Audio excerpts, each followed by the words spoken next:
Hey, fellow warriors. Yeah, WJ here, live again. I thought I was just gonna go over a little bit of the results from last night. It's like 6 in the morning, 5:30 in the morning. So I keep my hours. I keep it whatever I want.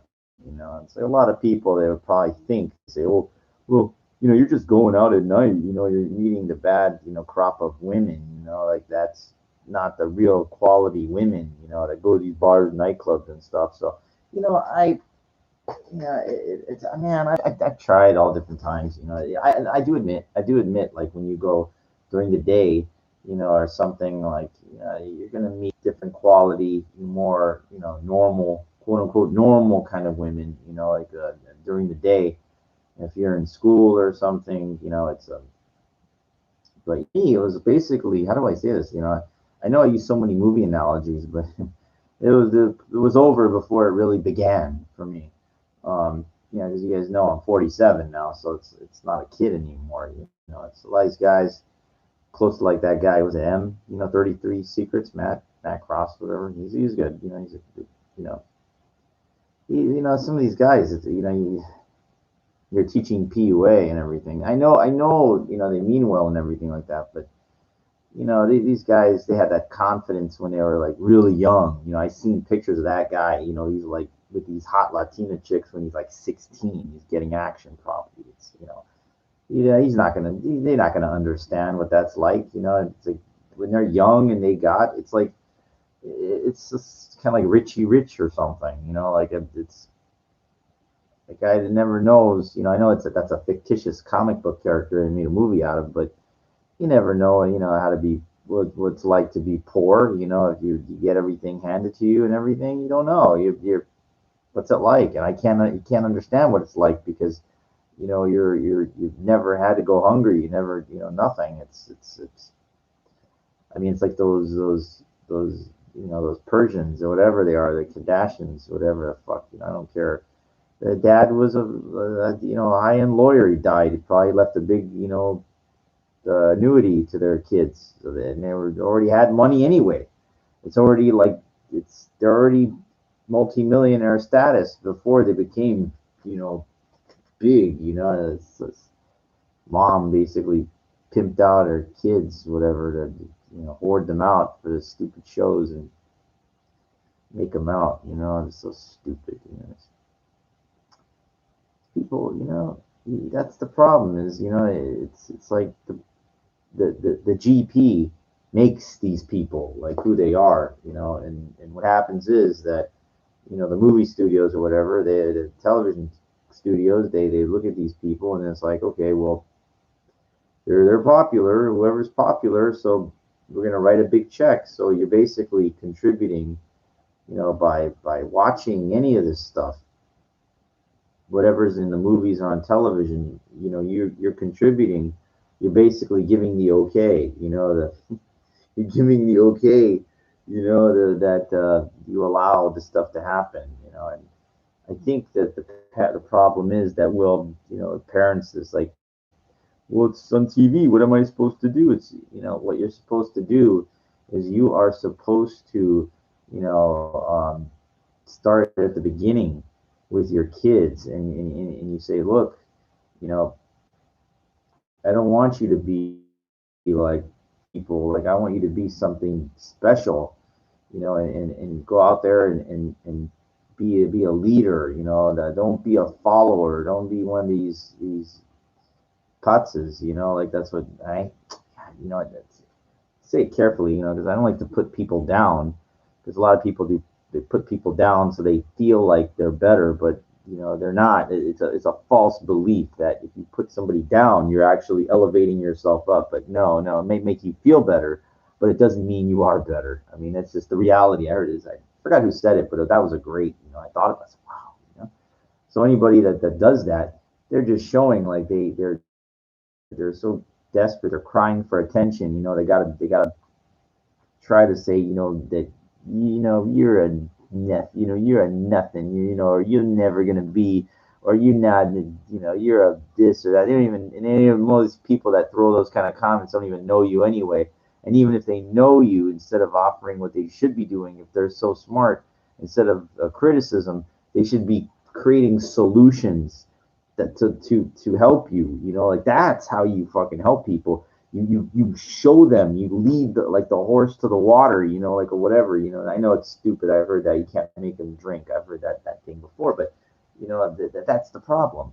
And you know, you know, it's, these things kind of come to me sometimes, and you know, you say to yourself, oh, well, what, you can't, like, you see a homeless person out there, and you're saying you can't, you know, you'd be scared. You're scared, you know. It's like this person, you don't know what they did in their life, and they're standing, if they're standing there and they're saying, can you give me, you know, can you give me something?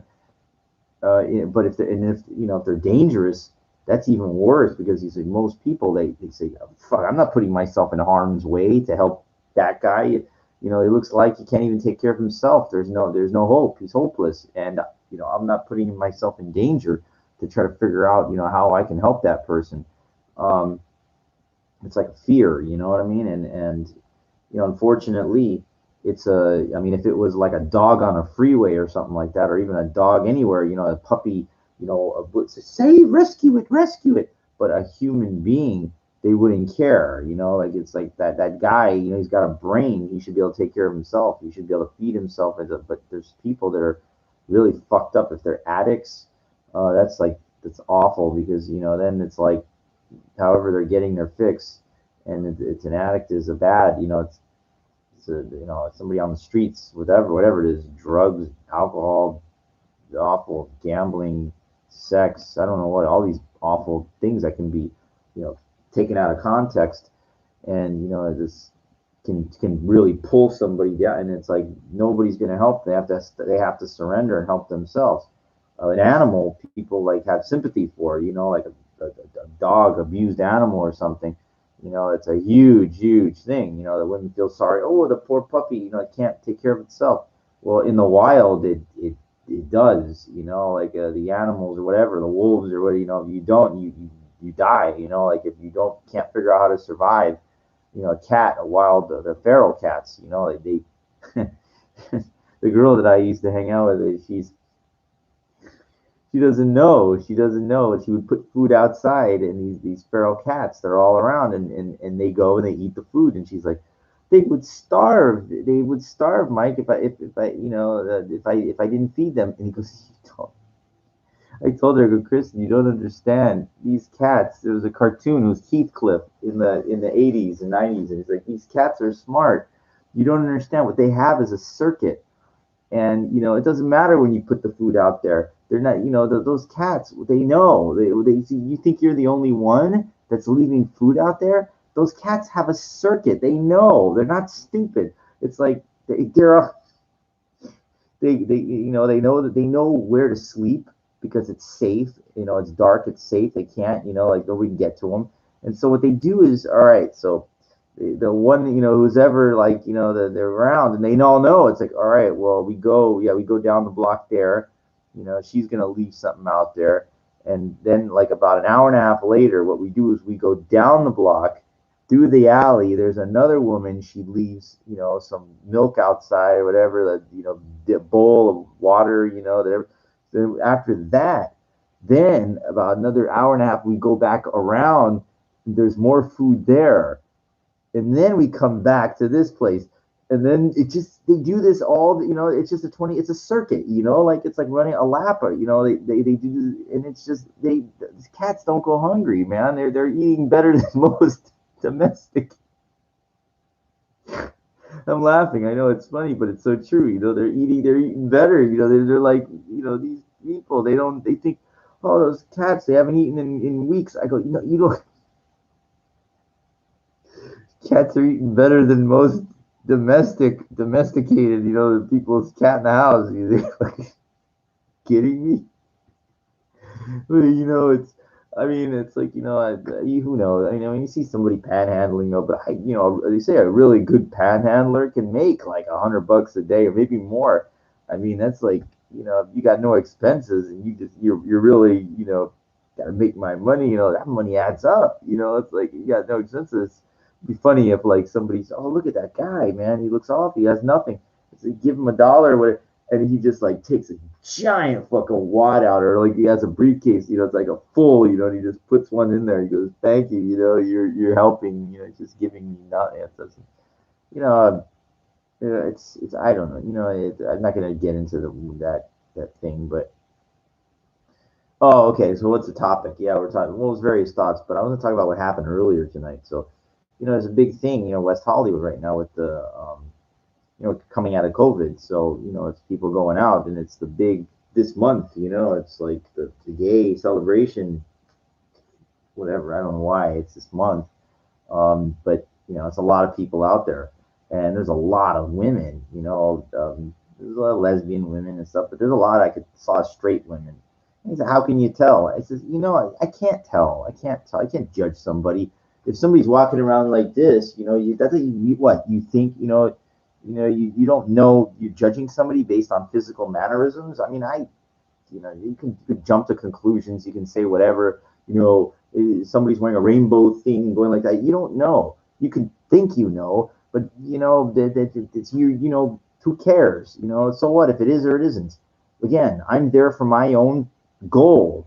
Of course, you want to like say, you don't want to be somebody that is against, a cause, going to some place to try to meet a woman. If you're, you gotta be kind of part of the deal, like just, hey, all right, gay, it's a month, it's a, for whatever reason, but no, just go along with it, and the women, because if you're lucky enough to get that chance, the women and see something you really like, you want to be like, hey, all right, I live here in the area, and this is for them, like it's all rights equal, everybody's equal, and just so you're part of the solution, you're not part of the problem. You come in, you go to something like this with this kind of negative attitude, like, yeah, I don't care about them, gays, and I'm there to try to meet a woman, and there's these people, they could pick up this vibe of what do you don't belong here, you're not part, and you have a negative attitude, you're you know you're no, it's like, think about this, if you go into like a fundraiser or something, they have these walks and raise money for sick animals and stuff like that. I hope you care about the animals. That's the most important thing, but if you're, don't be stupid. Like if you're trying to meet a woman, keep, realize what you're there, your time. Like don't fucking negate, like don't do stupid shit like me, like what I did a lot of my life. I would go out to clubs and nightclubs, and I was just serious about dancing, like, and some women would come up to me, and I was just, the ego and whatever, my attitude. And I remember, like, when someone would say, like, "What's wrong with this guy?" And some of this, it's he wasn't as picky. I don't know. I guess you get older, you kind of I don't know. I don't know.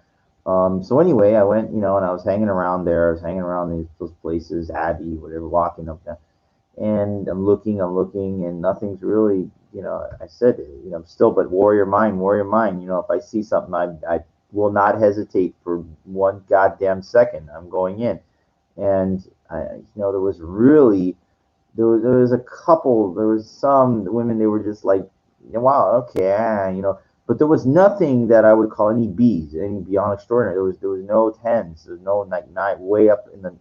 What happens, the way I categorize it, like when they start going above nine, I really start like that. My interest is like solid. Like I really, there's no. I don't think it's 10. I don't know, but like 9.3. I start thinking to myself, when it gets up, when it starts to get over there, they really get my undivided attention. I can't take my eyes off it. They're like anomalies. It's like, you see like all these women around, and I just scan, and I'm looking for something that fits my visual per. I know this is considered shallow, but I'm sorry, like that's how I think for now. I look, man, you go through your life and you don't get much action. It's like, you wanna get your needs met. I'm sorry. That's, I know people are gonna watch this. They're gonna be like, this guy, man. He said, yeah, but you're not me. You didn't live my life. Thank God. What I'm doing. is legal. You know, like there's nothing wrong. It's not dangerous or anything like that. I mean, there's people that are like really fucked up in the head because of their child. I mean, I told you like that one guy a couple days ago. I'm walking down there. It's like late at night, sunset. I was going to Rite Aid. I do my circuit too. Pick up food at Rite Aid. No, but I just love to walk. I love to walk. It clears my mind. It helps me think. It keeps me moving, and I like to see what's out there. And this guy, like, I know he was casing me, but I didn't think he, and I could feel, like I said, no, this guy's not gonna try to jump me here. But there's something like he was trying to say something to me, but I wouldn't accept it. I don't care. I wouldn't give him, like I'm not a public servant. I don't care. If he's gay, good for him. But I can't help you, and it's not my job to stop to tell him that. It's not my job. Think about this. Like it doesn't matter what he wants. I got news for you, pal. It's I'm the star of my own movie. I cares what I want. I get what I go where I don't have to stop to not to entertain you. I don't have to stop to acknowledge you. I don't have to stop to answer your questions. I don't have to tell you fucking anything. I don't have to do anything for you. And I know it's coming off like negative, but it's actually passionate because it's called assertive. It's called being assertive because I told you people will try to needle you. And I'll give you another example. Oh, by the way, that guy, I'll wrap it up with that guy. So he finally, like before I went into Rite Aid, he came around the corner, like where I was going, and then there's steps to go up, and he was there, and I'm putting on my mask, and he just like, he's not within striking distance of me. He stayed good enough away, and he says, can you like please spank me? He goes, I didn't respond. I just looked at him like this. And then I just walked into the place, like I didn't even, I just, I knew something was coming in, whatever it is. I've heard it all. I've seen it all. It doesn't matter. He's just a weird fetish guy, probably a homosexual fetish. He needs somebody to like spank him, beat him up. Right? I'm not going to do that. I'm sorry. I can't help you. And I didn't even say that. I wouldn't even give him an answer. I control what I do. I'm the captain now. You don't understand. People think they're like entitled to something. I'm not a public servant. I don't fucking work in a welfare office or something like that. It's not my fucking job to fucking give you anything. It's not my job to tell you anything, and it's not my job to help you. I'm sorry. It's like that's the world is like that way. If I want to help somebody or I want to do something, then I'll do it. Nobody's gonna fucking ask me, tell me, or whatever. And you notice the people that generally give is when somebody doesn't ask for it. Like I'll see like a homeless woman or something like that, and she was just sitting there like, and I just, there you go. Here's a couple bucks. Sitting outside McDonald's. One guy was sitting out there one time, and I think he asked me, he said, man, just anything to eat, and it just kind of hit me, and like the way he said it, like it was honest and sincere. It was kind of a young guy. He goes, man, just anything to eat. I'm kind of hungry, and I got like a 99-cent burger. I went outside and gave it to him in a bag, and like then he was gone. Like he had something to do. Like he wasn't just sitting there like with nothing. He was hoping to get something to eat so he could make it through the day, kind of thing. Like and he said something to me like, hey, if you need any help or anything, man. He told me. I mean, I was like, I'm good, man. Thanks. Good luck to you. Good. And he goes, I'm trying. It's like, the guy, who knows? You don't know what people like, they have potential. They're not done yet. When they're in those tents that you see out there, I'm you know what? I'm very sorry. And I'm going to say this, and I don't, it's that they're over. It's a resignation to just saying, hey, man, I'm not here. I'm breathing, but I'm not alive kind of attitude. It's those people that are in there. I don't know what the fuck they're doing there. I can do all of the 2 hours. I can go on.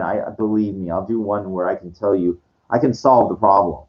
I can solve it. And the problem is that when I tell you how to solve this problem, these people, like, I mean, I'm leaving this on there. I'm gonna leave this up, and you guys are gonna be like, well, he's proposing Nazi Germany, like I go, no, I'm not. But the proposal is it's a very hard it's a difficult problem is requires a difficult solution, just to get it done once it, to get it over with once and for all. It's I've never heard anybody say this before, but I believe in a generation or two, if they implemented what I was thinking, it would be over. There would never be another fucking homeless or tent or anything like that. But people wouldn't. I'm telling you, it's a really it's a hard you know I mean, it would be like involving freedom, the taking away of people's freedoms. I mean, but that's sometimes, like I say, look, if there's like a roach infestation in a place, they don't like ask the roaches nicely. They don't say, Mr. Bugs, can you please like go somewhere else? No, they flee. They bomb the place. They fucking kill everything that's a problem, and they seal up all entryways and everything. Like it's like I know it's not it's people are not bugs. I'm not implying any of that too. That has nothing to do. But I'm using an analogy. Those tents have to be fucking, like blown away. They have to remove all that shit, and those people need to be taken care of. But I have an incredible thing. Maybe I'll do it after I explain to you what happened after my walk. So I was walking, and it was a group of these guys, and I looked and I just kept going, and like 8 guys there. I know it's the gay thing going around. And, so it's on like Melrose. I'm walking, and one guy just like I'm just minding my own business walking, and I know like he just he goes to me, he goes, "Excuse me, sir, do you know like where the nearest church is or something?" Like, you know, and if I didn't have I have a good frame. Like I didn't want to answer him. I didn't want to get in because there was no women there, by the way. Like sometimes, many times there is with a group of gay guys, and there's some hot women in there. And if there was, I would have used his invite, to get in there. And I would say, hey, yeah, where are you trying to go to? I can help you. And then weasel my way to the beautiful women. Like believe me, I'm not stupid. I will use them as leverage to get what I want. I wish I don't know any gay people personally, but I don't mind trying to help people. If they're trying to, if they're going to let me, if they're going to help me, what's wrong with trying to help people? I have no problem with that. But the problem is most people are not going to help people, like, and not in this regards. No. You have to help yourself, and you got to.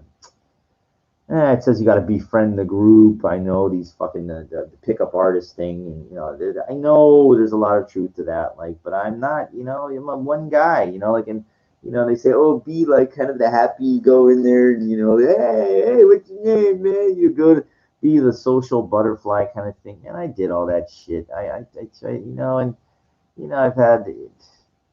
I have a couple like some stories, but no mirror like in all my years going to the bars and nightclubs and everything. I mean, my success ratio is so low. It's like it's like life in the universe. It's like the zero zero. It's like I don't know. Maybe that's a bad analogy, but there's so many there's so many zeros.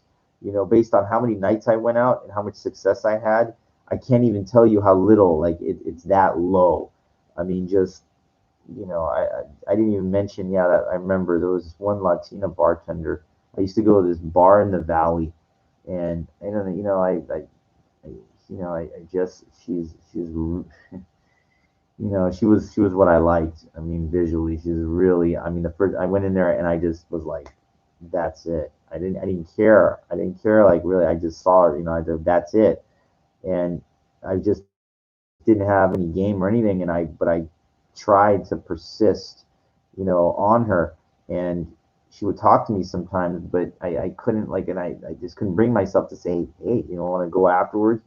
And what I wound up happening, I got this electric bike.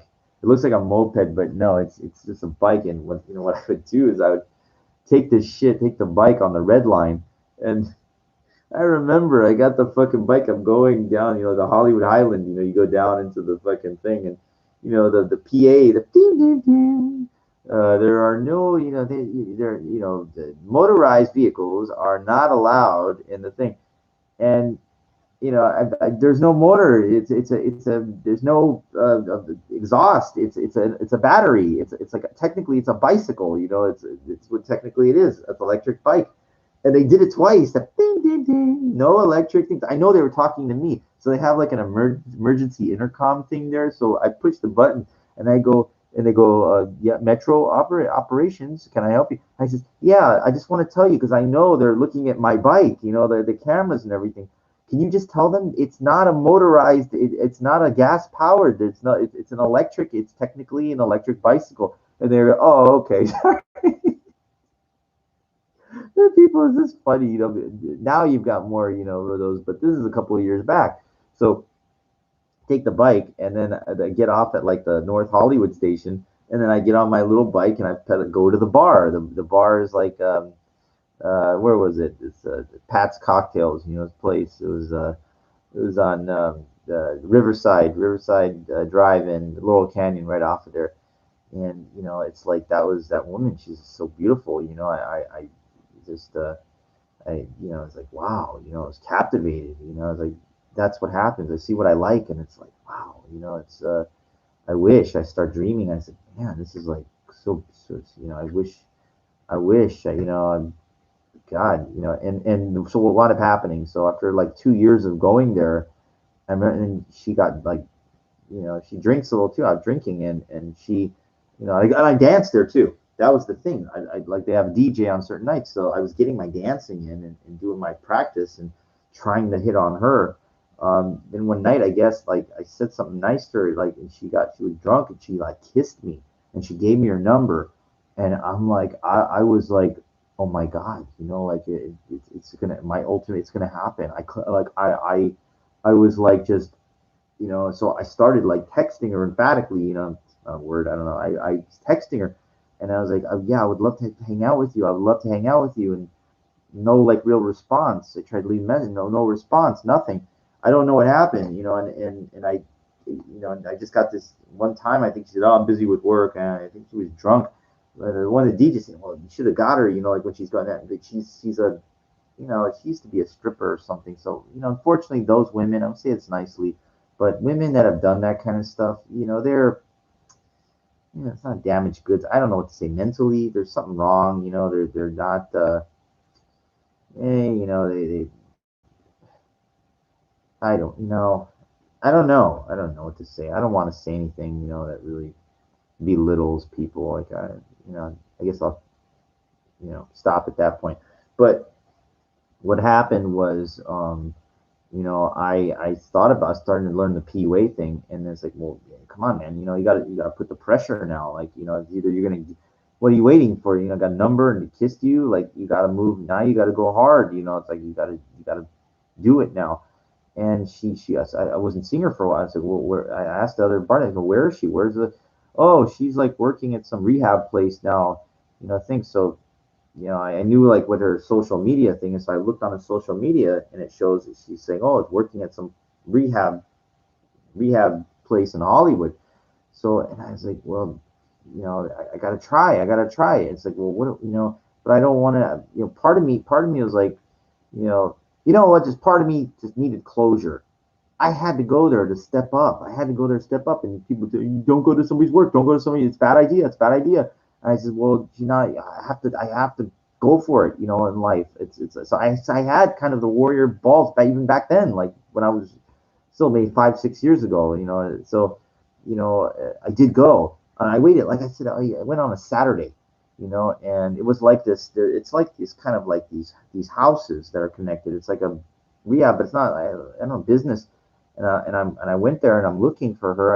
I try not, I know it's coming off like creepy and stalking thing, but no, it was actually during the day. It was around noon, and I figured it, and I didn't live far. It's like one bus, and I figured, I just want to tell her, I said, hi, like, I really commend you, whatever. So I'm looking around. I remember there's like an office. I'm looking in the office. There's nobody there, and I come out, and there she is. And I'm like, I was like, oh hey, Vivian, was her name, and I knew immediately that it was.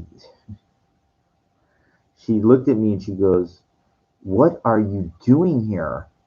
And I like before I could even answer, she goes, "You're not supposed to be here." And I could just tell, like she was like it was over. Like I like my answer was given right there, and I was like, I tried like, oh, and but no, she's like, you gotta leave now, and it was like, but it was, and she was like kind of like shocked, kind of, no, she was like putting her hands, covering herself, like she was just like you know, how did you find out or something? It sounded like it was on her main page. It said that she worked at some place in Hollywood. It was some treatment place. So I figured, I just go there and see how she's doing. Like, and my friends go to me. They go, no, you never go to someplace work. You don't go to some. You know what? I followed my heart. Okay, I didn't mean it. Like there's a difference between a creepy stalker, some guy that really, and a guy that just wanted to find out, like if, maybe earn a date or something. I'm not hanging around, hiding in, things, looking. I went there, like just to, and then if I got the chance, I would say, hey, look, like and then I stopped drinking shortly after, anyway, but because I don't go to bars anymore. So that's one place I'll dance. The one again, I'm done with dancing now because I got into fighting, uh, thanks to those people. Um, but you know, I felt like a peace of mind. I felt like this peace of mind, knowing that I got my answer.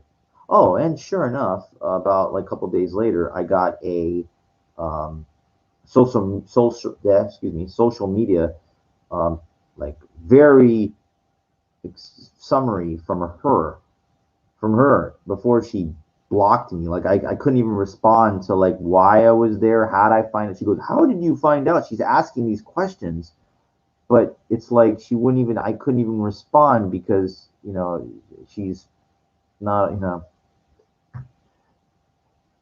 and then she says like, how dare you show up at my work, you crossed the line, everything. I didn't know the line, there was a line. I like in my mind, that's the problem. You're supposed to know. This one guy goes, I'm not a clairvoyant or a psychic. And that's the problem. You're supposed to know. You're supposed to know. Yeah, you go ahead and you just fucking think yourself out of everything in life because you are supposed to know. Anybody that says that does not understand something. Well, women are the bartender's supposed to be friendly to you. Yeah, you know what? But there's a difference when they kiss you and give you their phone number. You don't think that's like leading you on a little bit, giving you some type of hope. Okay. So I don't know if you're drunk because it doesn't matter. It doesn't matter. It's irrelevant. You give me an opening. I'm gonna go try to go through, and that's what I tried to do. And you know what? And it doesn't matter. I didn't get her or anything. A peace of mind, knowing that I fucking tried. I wish her the best and everything like that, but she's just a kind of flaky, person. I mean, I could have helped her out with school and everything, and I know so much about these things, but you know what? I know I'm talking about like it bothers me. Well, I'll be honest, it did. It really does. It doesn't anymore because I have closure. Once I have closure, it's like a weight's taken off me. Like it's a wonderful, because there's nothing worse than going through life and wondering, what if I would have tried? What would have happened? That's not how you go through life. A lot of people will do that. I guarantee you, there's like a lot of those guys will go to that bar because of her or some other chick, and they sit there and they nurse their beers and they think to themselves, oh man, I wonder what it's like to like fuck this chick. I wish, and it's never gonna happen. It's never gonna happen. They're not gonna ask. They don't want to ruin their credibility there. They're normal, what I call bar rats. They go there and they just sit and watch the TV, and the bartenders know them, and the bartenders are nice to them because of the tips, and they chat up with them a little bit, and then when that time comes around, those bartenders get the fuck out of there and either go to school or work or wherever, or go home, and they don't care. They're those guys are not. them, you know, like believe me, a woman of currency has no problem getting their needs met or being with guys. They have you know, I remember she even told me that part. I was married. Yeah, you know, I was a, she didn't realize, you know, like she basically, when I went to that bar and I saw her, she lured me in, you know, like I just, because that's my weakness. That when I see what I like, it's like I don't, that's what I want, you know, it's like, wow, you know, like that's really what I'm attracted to. And, you know, you don't know what's going on in their mind, unfortunately, and that is, they say, is that. Um, yeah, it was just, it was, what are you gonna say? I mean, it's you know, I guess the good thing is that I don't have to go to these places. I don't drink anymore, and you know, don't take my bike out there. It wouldn't make. And I'll just tell you, man, some experiences. I was going north up that hill, Laurel Canyon, on this fucking bike. That, you know, it doesn't. I had this special package it came with. It's a lithium powered battery, but you know, it's old, and the bike just doesn't have that kind of torque. I remember one time I was so low on juice, I'm going like 2 miles an hour, like it's like a hover round speed, and there's like these houses on Laurel Canyon as you're going up toward top, and there these people looking at me. I'm going like 2-3 miles an hour. If that, they're like, go, go, go, and they're like laughing, and I'm sitting there going, well, you know, I'm out of juice. You know, this thing. Once I got to the top of the hill, like it's a Mulholland, you're home free because that shit just goes, you know, at the grade, it goes down slowly, and once you make it, it's like just all down. You're fine. But you know, may Holy Habib have mercy on your soul. If you're like, you know, out of juice and you need to go up that hill, that battery takes a lifetime to charge. You know, you can't. It's an old bike. I just, you know, I got it, and you know, I don't even use it nowadays because I like to walk around. I think it's important for your mind, you know, to walk around. Everything's kind of close, you know, and I'm centrally located to need to get to wherever I need to go. Wow. You just brought back some memories, man. I was thinking about, you know, all those times. There's some funny things, but I'm trying to think. In all my years of going to that bar, um, I think I got one time I got action, and it was from a chick that I saw. This chick Angela that used to go to Northridge with me. Now I was, you know, what happened was, you know, I went to CSUN back in 2008 or something. You know, I remember I was, yeah, I went to Dominguez Hills first. That's, I don't want to talk about that. You know, it was ridiculous. But I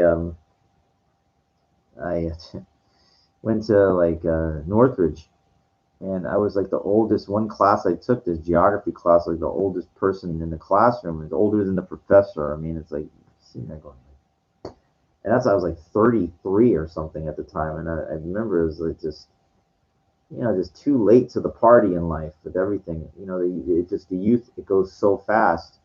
You know, and I knew it too. I knew it. You know, time to start is, I was 25, and then just before you know it, I was 30, 35, and then, you know, you hit 40, and you're like, whoa, okay, this is like going 45.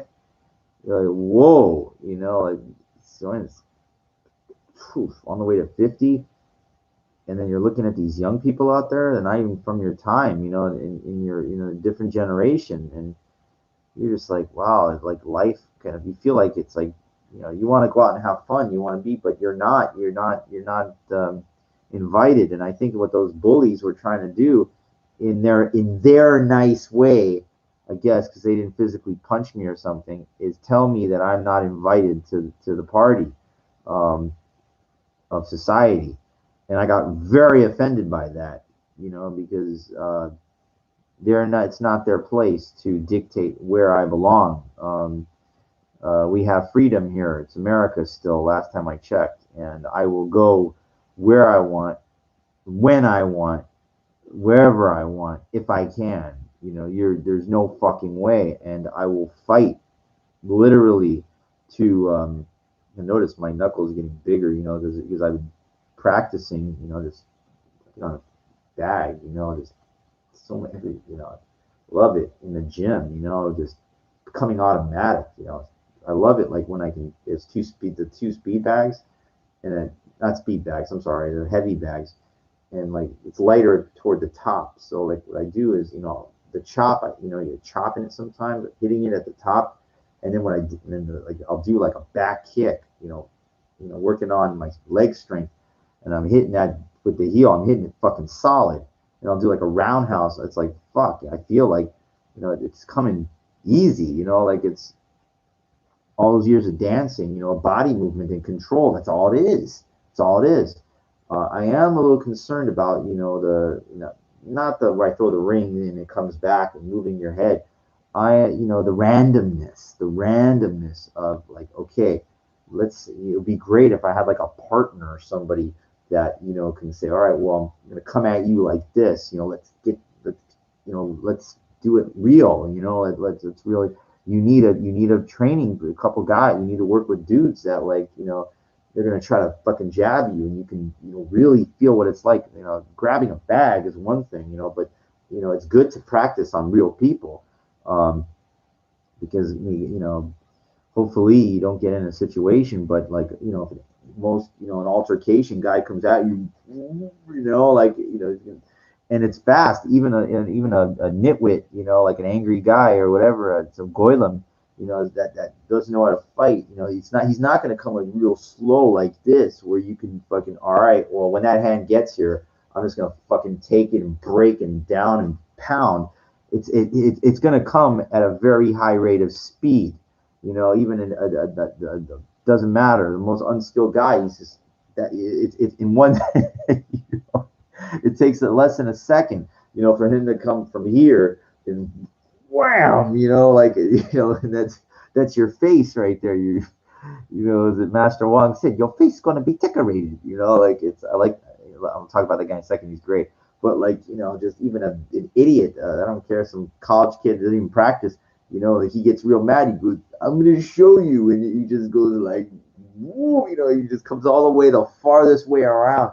It doesn't matter like that. In less than a second, that fist is going to wind up in your face. Now, if you practice with somebody, enough, and reaction time, you just keep building, like, to where it's like, dude, and some guy, like, once you got it, and some guy, like this all the way. By the time that gets there, that is going to be turned, taken around the back. You can take your knee or whatever. You can slam them in the fucking abs, not the abs, the solar plexus or whatever, that area. Head goes down. You're fucking bam, boom. Like you can keep your fucking shin on his back of his head, and as he's crying, you could tell, are you going to pick on me more? Because I think that you're not in a position to do so. You can get like really creative. Like when somebody. Yeah, this is a great one. I came up. I know it's this classic. You're not in a position to do so. I got to write that one down. It's this classic. But yeah, it sounds funny, but again, this is not my goal. Like my goal is not to learn how to fight that way. It is to defend myself, and it is to keep people from bullying me. And make no mistake, let me tell you something. What happened to me?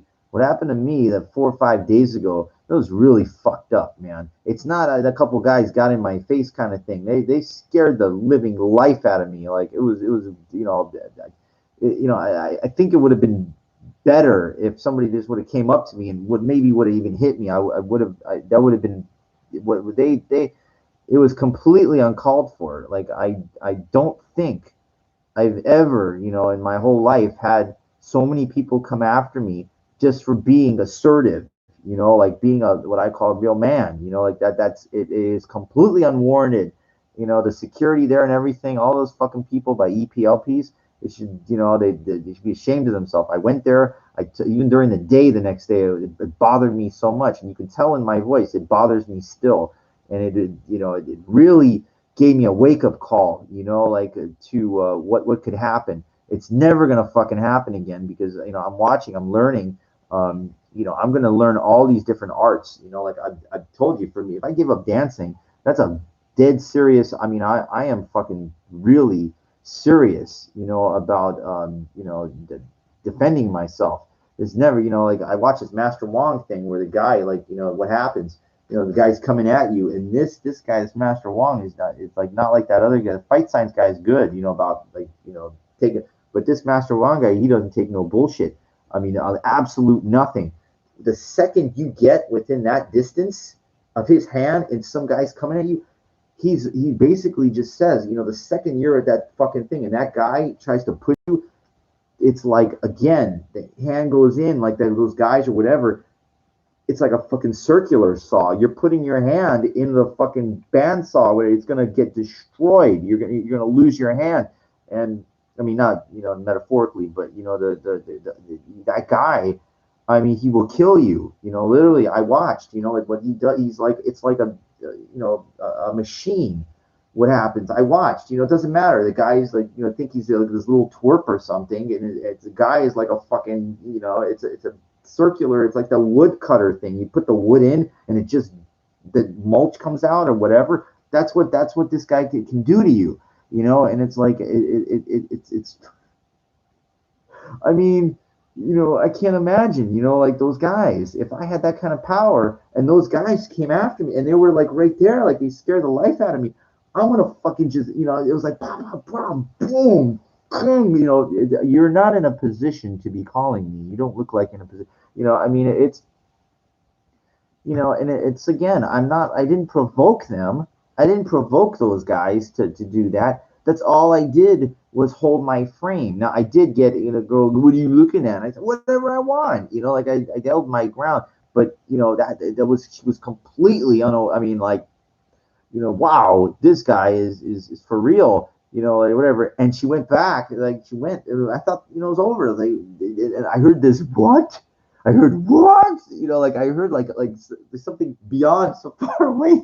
It was like I woke up the demons or something. I don't know what happened. I heard this big this big roar, like from like 150 feet away. I heard, what? Not a you, but that's Star Trek Five. But I heard like something similar, like I like the anger, the wrath of this guy, and it was like a Justin Bieber kind of looking guy that came after me. And I see like he's coming, the Justin Bieber, whatever, whoever.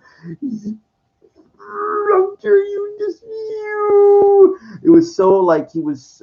I mean, like I don't know what she told him, whatever it was. She probably said, "Oh, he yelled at me," or something. Like she made a big thing about it, like to get this guy to come after me. And so I'm near the entrance, and once I heard the what, you fucking you, and it started. So I knew it was toward me. I knew his direction. I know. I couldn't ignore it because like I was already the adrenaline was flowing in me, the testosterone, and that guy, he got so riled up, like he didn't even hear. He just heard from her, I guess. I don't know, because when the group went by, she picked me out. Like there weren't many people out there, but I'm standing there. I just looked for her, and she was so little, I guess.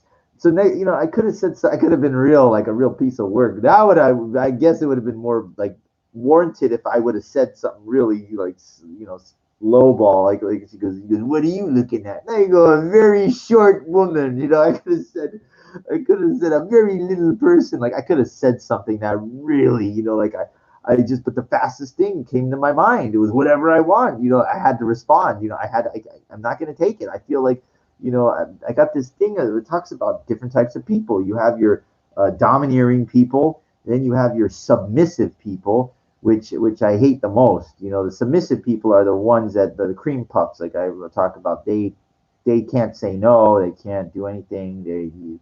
If my friend, if that girl would say, "What are you looking at?" He would, nothing. I'm sorry. God gave me eyes. Like some stupid. He can't. There's no way. I choose and then the last is the assertive. The assertive is not a bully. It's not a submissive. It holds its frame and is very direct. It doesn't try to take advantage of people, but it's an assertive. Like it's like the warrior. Like it's the way to be.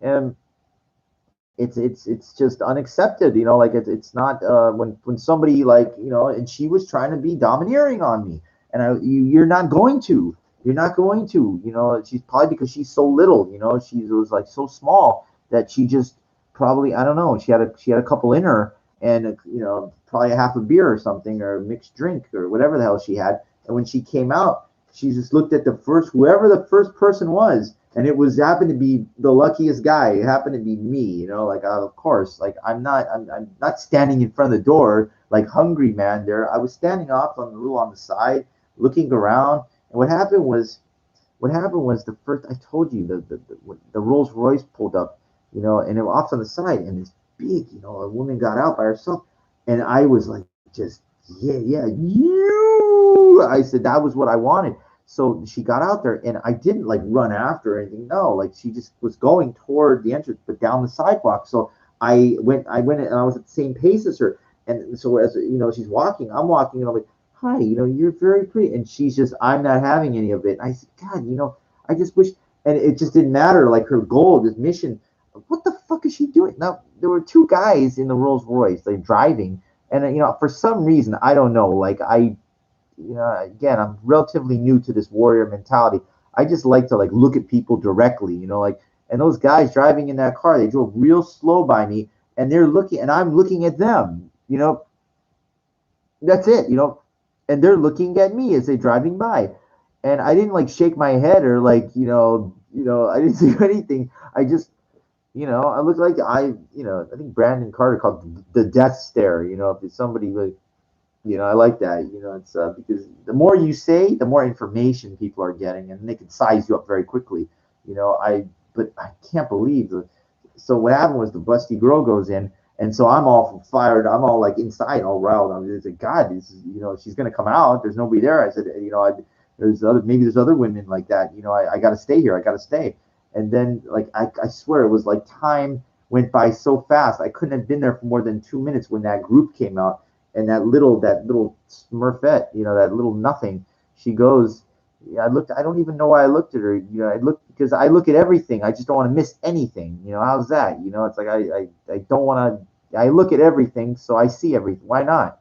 And she just like, I looked at. She went by because she was so small, and she went by, and she just goes, looks at me like she stopped, made sure, like she told me. She goes, "What are you?" The attitude of her wasn't. It was like, "What are you looking at?" She goes, and I want, I can't believe it. I say, whatever I want, like I fast, good, fast, hard response, and it was like just the guys came after me, they were all like, about 3 4 minutes later, the one, I don't know what happened to Justin Bieber guy. Like he came, and then like he was not there. I don't remember because it was so fast.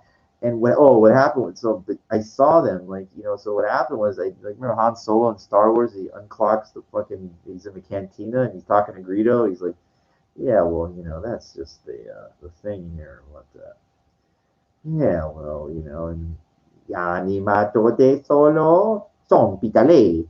He goes, well, tell Jabba that I've got his money. He goes, damn, it's too late.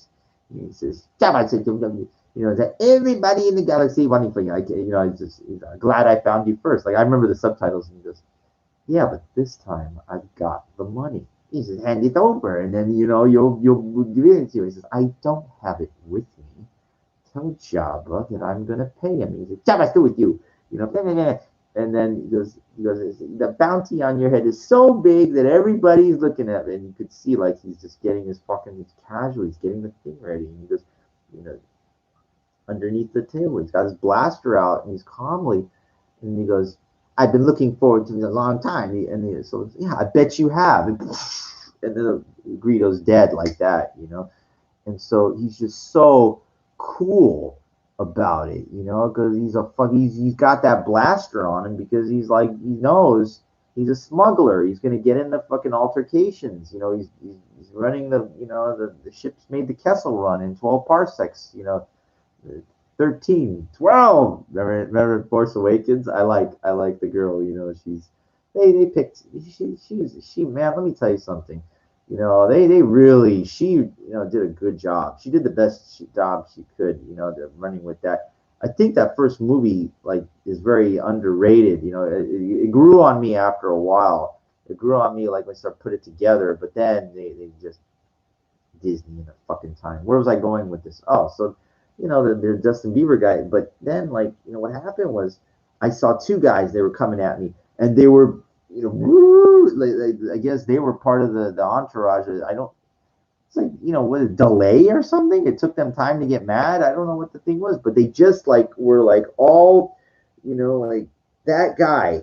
We gotta, like, put everything, like this guy, like, he thinks he's somebody, probably a bottle service or something, like he thinks he's Justin Bieber or something like that. He's got his entourage, and it's like, all right, that's that, he belittled my woman. That, belittled. Get it? She's little, so I'm on a roll tonight. Him, like, he's the fucking Commodus, the emperor, that movie 300, 300. Sorry, wrong. The Gladiator, the, just give me that, and I said, no, dude, I'm fucking, I'm Maximus Diamus Monimus of the Northern Army, the servant under the leader of the Marcus, or the true emperor Marcus Aurelius. Sorry, I read the thing and I forgot it. It's complicated. He's the leader of the Northern Isle Army. It says the whole thing what he is. He's got so many titles. I forget. I gotta remember. But the goons that he sent those two guys after me, and they were coming. They were coming like in Batman. I told you, I talked about this. Like, I didn't finish about Kung Fu Master, but the goons, they come, and that's all you have to do is get them, clock them. But again, as every day goes by, my confidence starts going up and up, and like, I'm just practicing. Like, now I'm able to get my back foot up, and then roundhouse, and then so, like, I'm hitting two fucking things, and then I'm like, hitting the over the top of the fucking bag. I'm fucking chopping it on the side. Like, my power is getting strong in my hands. You can see my knuckles are getting a little bigger. So, like, I'm thinking to myself, and I'm watching these guys, and, like the Master Wong and there's other fight science, and it's, I know these guys are real masters. I'm not, a couple days of practice, you think you're going to know how to fight? No. But what I'm doing is, I'm not like one of these people that, go to karate class one day a week or something. I didn't take classes when I was dancing. I trained. There's a difference.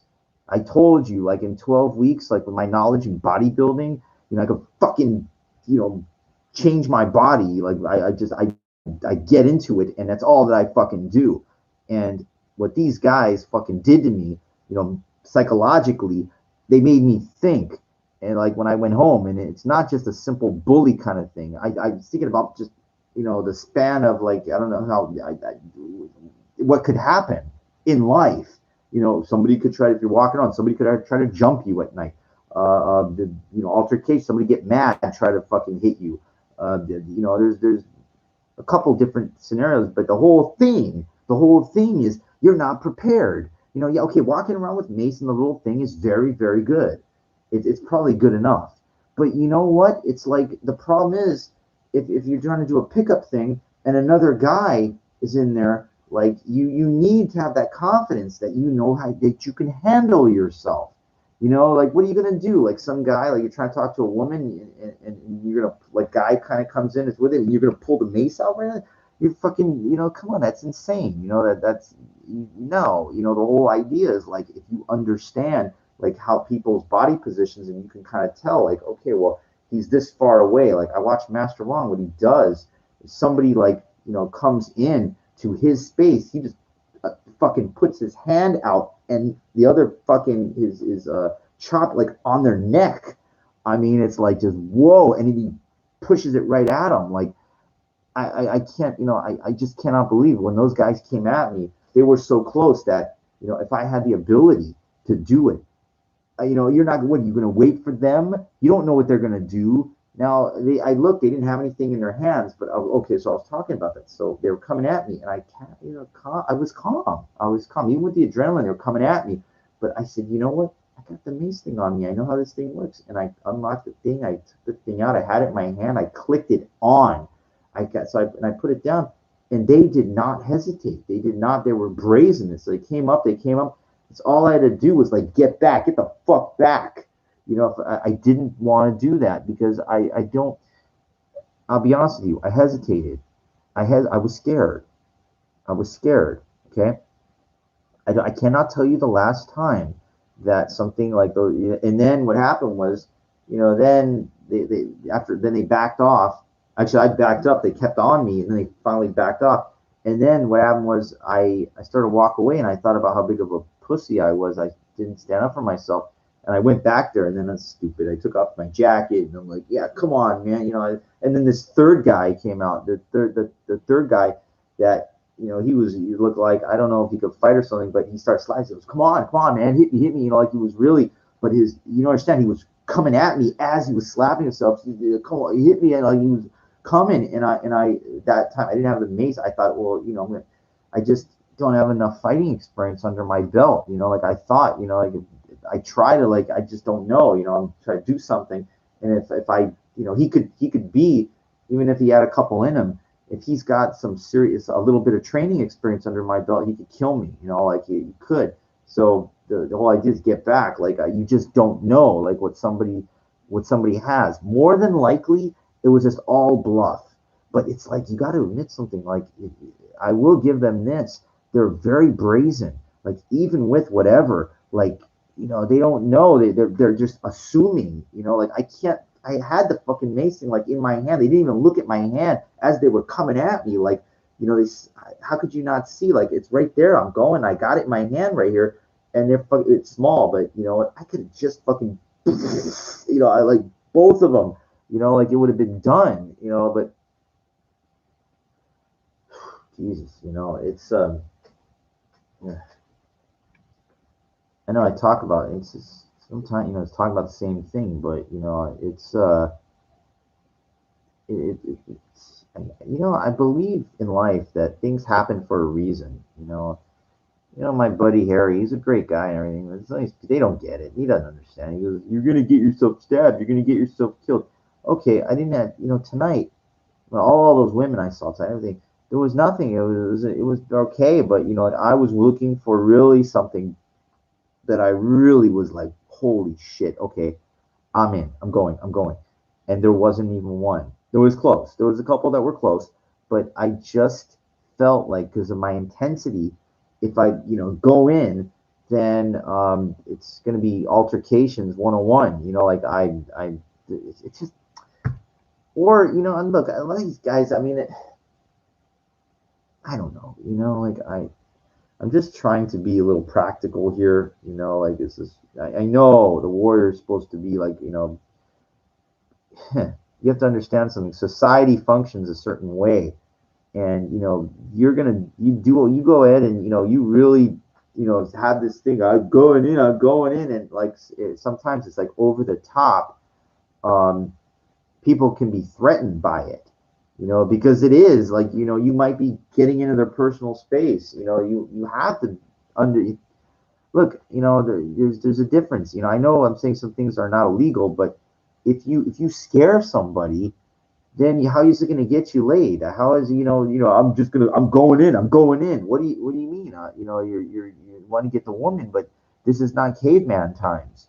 Like, you're going in, and they're going to be like, whoa, like, what are you doing, man? Like, you're going in, and you're in, but you're not getting anything out of it. You're okay. So like, the girl's with the guy and something, and I'm going in. I'm going in, and you're right in there, and you're like, hey, I'm so, and even if you try to come off normal, but what you've done is abnormal. So now you've got the guy like, dude, what's your problem? You're gonna, that's the average. I remember I talked about the scale 1 to 100. Most guys are not gonna fucking just, if you go in there and you grab her or something like that, the guy might try to hit you, to get you out of there, or saying, try to push you out of the way. But I'm saying, when I say go in there, I'm saying, like, make your presence known and try to, like, with somebody else. If it's a guy, you're trying to take her from him. How are you going to do that? Of course, the odds are you're not going. She's with him already. But the thing is, I told you what you get off of it.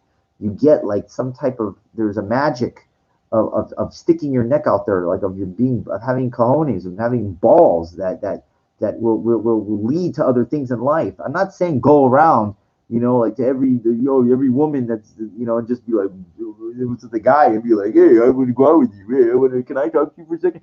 Like, I know some things, it sounds ridiculous. I said, maybe 1 to 3 times a day in your whole experience. If you're going out there, and hopefully the ones you're talking to are not with, they hopefully they're with another girl or something, or but they could be with another guy. I mean, that could happen.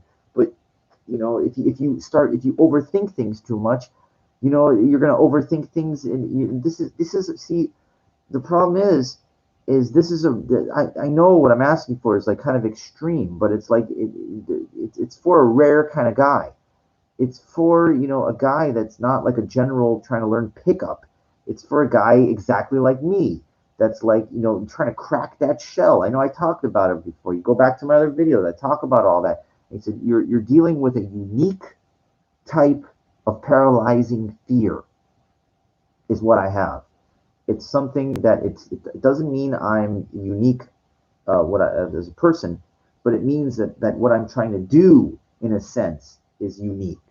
So, you can't, this is not going to appeal to every guy that's just trying to meet a woman. It's not going to work because they're like, well, I don't need, this. They don't have to be, they could be like kind of like every guy, different strokes for different folks, people like different things. So, but for me, it's like, it's not just about you. Like, I want, that the big one, like big ones, it's funny. But, it's like, it doesn't, look, there was this one woman. Wow. I mean, there were a couple. They were all right. They're all right. And I did talk to some people. I helped, took some pictures, and did something. But there was nothing. There was one that was close. It was close. I don't know why. I said to myself, in like West Hollywood, you just don't know. Some things are a little different, if you know what I mean. And I just was like, a lot of oddballs, out here. A lot of weird.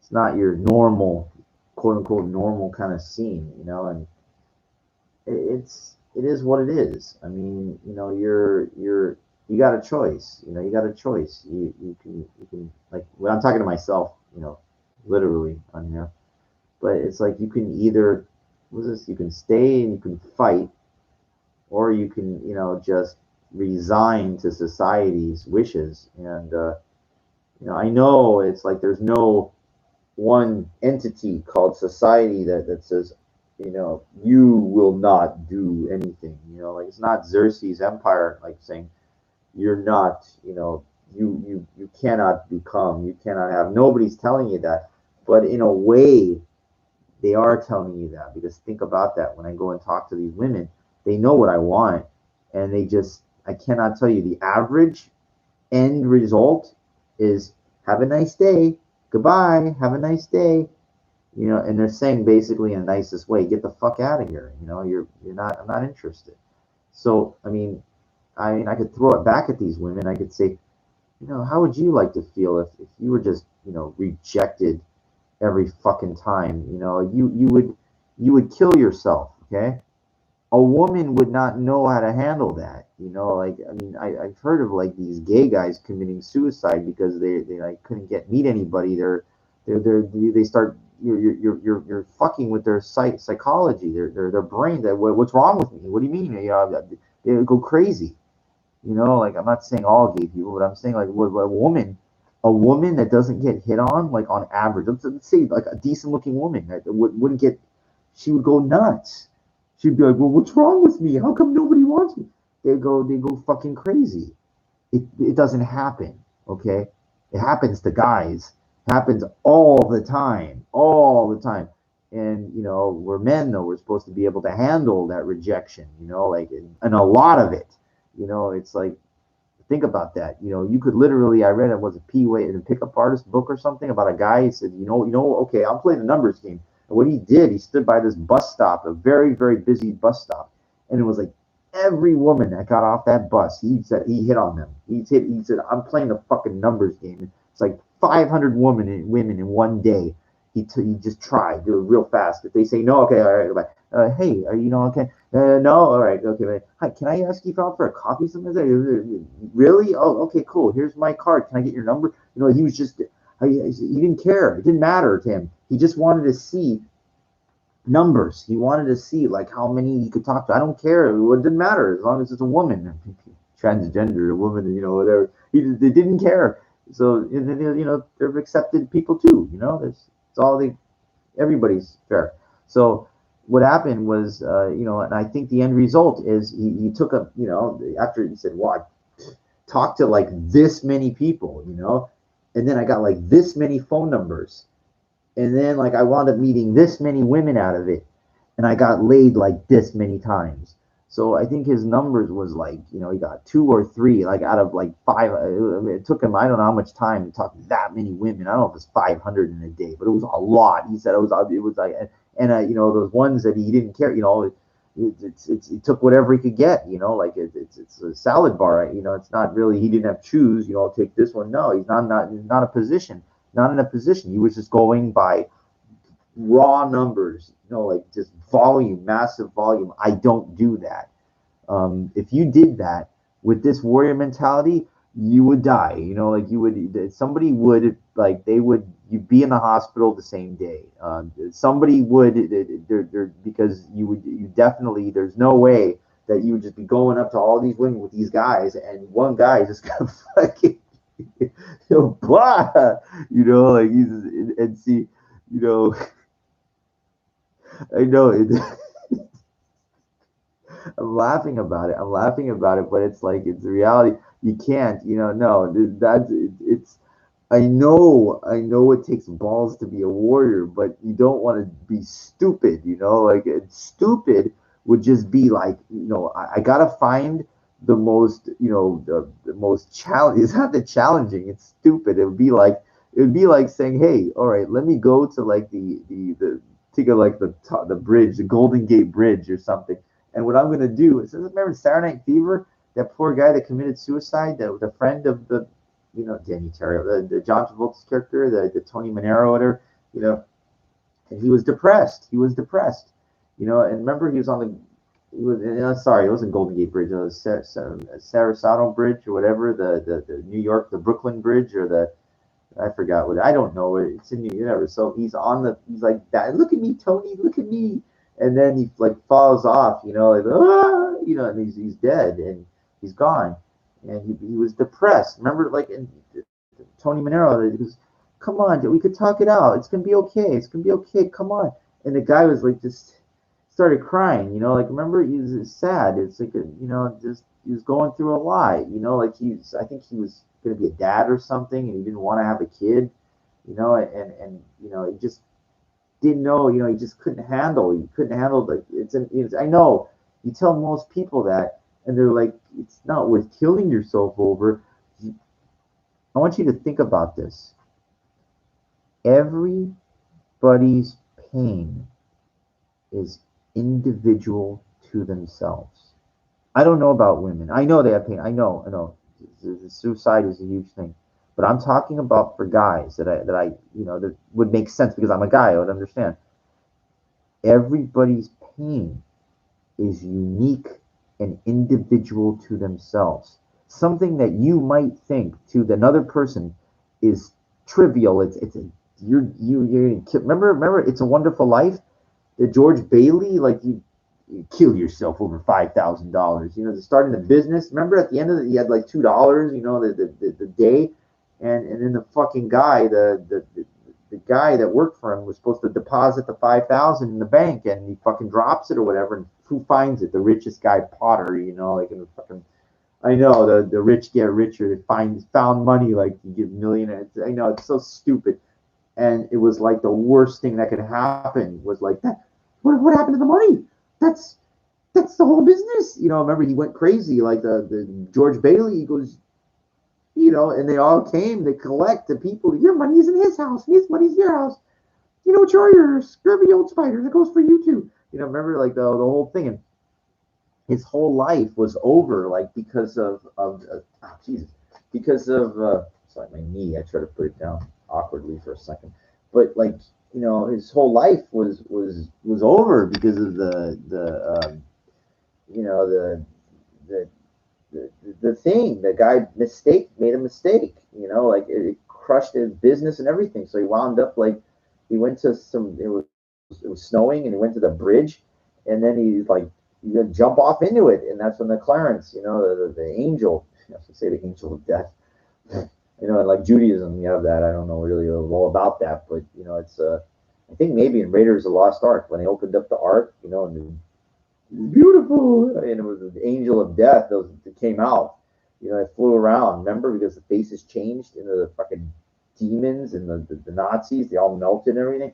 It's the greatest action movie ever made. My dad took me to see it in the theater. It's one of my memories. I'd never forget it. It scared the shit out of me at the end there, but I was a kid, but I was with my dad. Like he's like my hero. He's the greatest guy. He's kind of look forward to dying, like because I'll be with him. It's my cat too, Thomas. This is great. Yeah. Okay. Well, I'm not like an emotional person. I don't want like I don't really cry, um, because I don't have a problem with it, but the crying. I think like when somebody dies and you cry, it's kind of like your arrogance, in a way. Your loss. They're not here for you. They're at peace. They're gone. They like to me they graduated. They won. Like I look at it like that. It's most people don't think of it like that. They're all crying. Oh, I mean, look, most people on average, like I don't look. My dad died at 38. It was but if they've you lived like a good long life, and it's not suffering in health conditions and stuff, and I mean, what more do you want? That's the way this deal works here. Like and I, in a way, this all ties that back to like what I'm trying to get out of this life. I talked about getting experiences while you're here, and those women, they're just not sympathetic enough to understand your situation. Like, you can't, you can't honestly tell them that like your thing is, look, you can, but they're not going to understand it because it's different for a woman than it is for a guy. Getting laid, it's a completely different thing. They don't care. They care about, it's like that starving man that they see the bum. They don't care. They care about the puppy or something. It's so cute. Oh, I could help it. But a guy, they don't give a the homeless. It's not my problem. Go figure it out on your own. Well, can you help me out? My needs aren't being met. It's not my problem. Go figure it out on your own. It's like that's their mindset on average. Like it's they're not going to help you. And unfortunately, like what was it? Was Jim Morrison the song The Doors? And the women seem wicked when you're unwanted. Something about it being alone. Do. Like it's a kind of a true thing. They feel like they're wicked when you're unwanted. They don't want you. So and that's in the '60s. So it applies even today. Like they don't. When you're strange, faces look out in the rain. Whoop, when you're strange, when you're strange, when you're strange. Do, do, the piano, do. It's like a western. Do. Like a piano's playing, like something in an old like western saloon or something. So it's kind of cool, like he made a kind of like a fun out of it, but it's very true. Like strange strange is a vague term. Like what I'm recommending, like the warrior mentality could be it's strange because it's not normal. What kind of guy is gonna like to see a woman that he's attracted to? He won't care if it's with another guy. He's gonna go in there. He's gonna try. You know, that sounds strange. Like it sounds strange. So so and strange can be like it goes along with being a weirdo, you know, weirdo creep, dangerous. It all can be put together as the same thing because you're doing something that's not normal in society. So that's anything like it's. I mean, look, man. I remember I was walking down the block one time, and I was just like, practicing. I was just walking, doing dance or something. And some people were looking at me like, what's wrong with this guy? And I, like, don't you see what I'm doing? You idiot! I'm working on my dancing. I'm doing something. And these people, or like somebody like, you don't. You're gonna get weird reactions if you do anything. Look, I get attention from doing the dumbest, the things I don't even want there. I don't care why they, and I don't want to engage them because then all of a sudden you're attacking the GP, the mind, the people that don't matter anyway. So you're why are you bothering? They have like this. There's this restaurant. They got this like railing, and it's like the railing is so high. Makes for a very good stretch. Like for you put your feet up there, and just I get a good because I told you I'm working on kicks and stuff like, and then so I'm working on my flexibility. So the restaurant's closed, and it's like right near the Abbey. It's like when I Pump, they got this new restaurant thing open, but that railing is there at night. So, I was like, hey, well, I'm trying to get my foot up there. I could stretch it out for a second. And people walking by, and I'm doing the stretch, and I got my foot up there, and I'm stretching, and now there are people, everybody. I tell you, they're walking by, they're all looking at me. As I'm doing my stretch. One guy said something about, oh, I feel your pain, I did too, and I didn't care, they are all looking as I'm doing my stretch. And I say, why? In my mind, I'm not showing any reaction, but I'm saying, why are they all looking? If I'm walking and not doing anything, nobody's paying attention to you. But when you do anything that's considered quote unquote abnormal, like that stretch, people are gonna look at it. It's different. It's different. So like and I sat there and I go, like, well, okay, what should I fucking do? Should I go there and just stretch all fucking night, and then when that woman walks by, you go, hey, look at me stretching right here. No, I mean, it's important to keep like a playful attitude. That can be hard though, like when your needs aren't being met. I look, I remember like one gay guy with a chick actually tonight, uh, last night. Now we're already almost 7 in the morning, but to me, it's like my time. If I'm still up, I say, oh, last night, whatever. So I'm standing there like near the Abbey, and he walks by like I like when people respect your space though. Like if they want to say something, but they're not. If they get closer, then like and I'm happy this with this COVID thing, 6 feet, but you know I don't look. I can't stop somebody from trying to talk to me. And I don't mind. That's it. I'm trying to meet women, and they're not. Nobody's really trying to get in my face and tell me I can't do that, except those guys. And it wasn't over me trying to talk to the woman anyway. It was because of my assertiveness. But where was I going with it? Oh, so the gay guy, yeah. So like I'm standing there, and he comes by, and I knew it, and he goes, where are you going? Like where he goes, where are you on your way to right now? Like where are you going right now? Like he said something along the lines of like, hey, like you want to come with me right now? And there was a girl with him, and I just was like, I didn't want to. I said, nah, I didn't even. I don't even. I think I responded. You know. And then I've had people like I'm walking by, and a chick or something. They're two people together, and they go hello, and they say first. They're giving me an in, like they're giving me like an opening, and I'm like shocked, like when I walk by because that's so abnormal because what happens is I'm so used to having to go into the set, I'm used to like going in there and going hello or hi, I'm the one trying to do the pickup here. Now they're not trying to do a pickup. What's happening is the guy, I'm walking by and they're just trying to be nice, but then I become defensive, and then like I if I go, I say, well, why are you saying hi to me if you're not interested? Like, why are you soliciting my attention? Like, I get creative, but unfortunately, I'm looking at it like this. I go, you are saying hi to me, so like I'm thinking in my mind that you're interested, like you want to know more about me, kind of thing. So, and they don't. They're just trying to be nice or something. And I get, then I start getting like frustrated with myself because like I'm walking by myself and somebody's, it's like, who says hi to somebody like without, for no reason? Like I mean, if they don't need something, like you don't understand. Like I'll say that if I see like women or something, or they got a dog or something, I'll say hi. I'm saying that because I'm working on something though. Like even the women I'm not there. I'll talk to like women just to keep myself what I call like sharp. Because you don't understand. I used to really be shy. Like it's a it was really just I couldn't even talk to really any of them. Well, the ones that were even decent looking.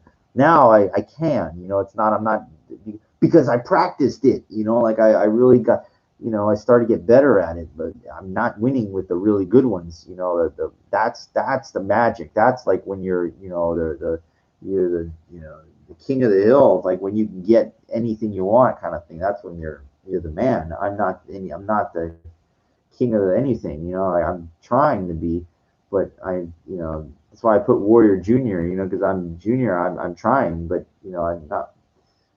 Anyway, I know I'm rambling and mumbling and not saying anything, but I'm just trying to convey the different situations that because I say something and then somebody else is interested. I think they're not. Their mind is something else. They're just being nice to you, but they don't realize that what they're doing is not being nice. What they're doing is they're like they're dangling the food the carrot in front of me. Like, why are you doing that? Like, why are you hi, like why are you giving me an opening? What for? What? That to me, that's an opening. That's like I use that as an opening. I'm trying to get work when me. I'm trying to meet women. Hi, I want to get in, and then they hi, and then they will goodbye. Have a nice day. Fuck you. Like I know I could be defensive on that. I get naturally. It's a natural defense mechanism that I have, like because I don't like being led on and teased. And, what I mean by teased is not like made fun of. I mean, that's teasing also, but I mean teased is like, hey, I got the goods here. Hello. And okay. And I'm goodbye. I'm like, well, why are you fucking doing that to me? They don't know. They don't know your desperate situation. I hate you got to use that word very, very carefully, because desperation conveys lower social status. It's a very bad word to use. Neediness and desperation.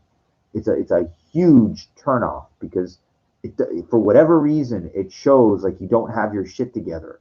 Like most people that are needy and desperate are uneducated. They they don't can't take care of themselves. They can't get their needs met. That just shows like they're and a woman that sees a guy like that doesn't have those qualities, they don't want to waste their time with. It's not like a buying a I don't know, give me a car like a, let's say you see like what is it, a 64 Corvette, some kind of rare antique that could be, and it's all like beat up and it's rust on it and everything, but it's an original like this. So the car could be restored, and if or let's say the Shelby Cobra or something, like an original one, it's like, but it's just destroyed, beat to shit or something, but it's like, holy shit, if that car could be fixed up and cleaned up and restored, you've got something of like, but if you look at it, it looks like a piece of shit. And see, that's the problem. Women don't look at guys like that. If they see a guy that's beat up and he can't get laid and he's got no education and no money, nothing and nothing, they're not gonna. There's no a restoration.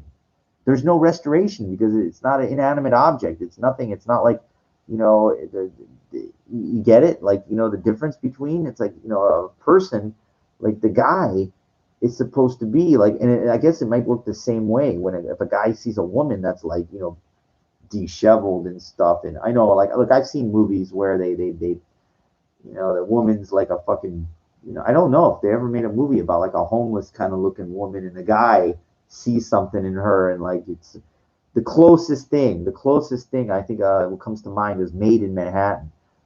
Jennifer Lopez, of course. She's a maid. Like for this rich guy, and was it Matthew McConaughey? I think that played it. I don't know, but like she's and he sees this beautiful, like even though she's a maid, but like he sees the inner beauty or whatever. And, oh God, I don't know. This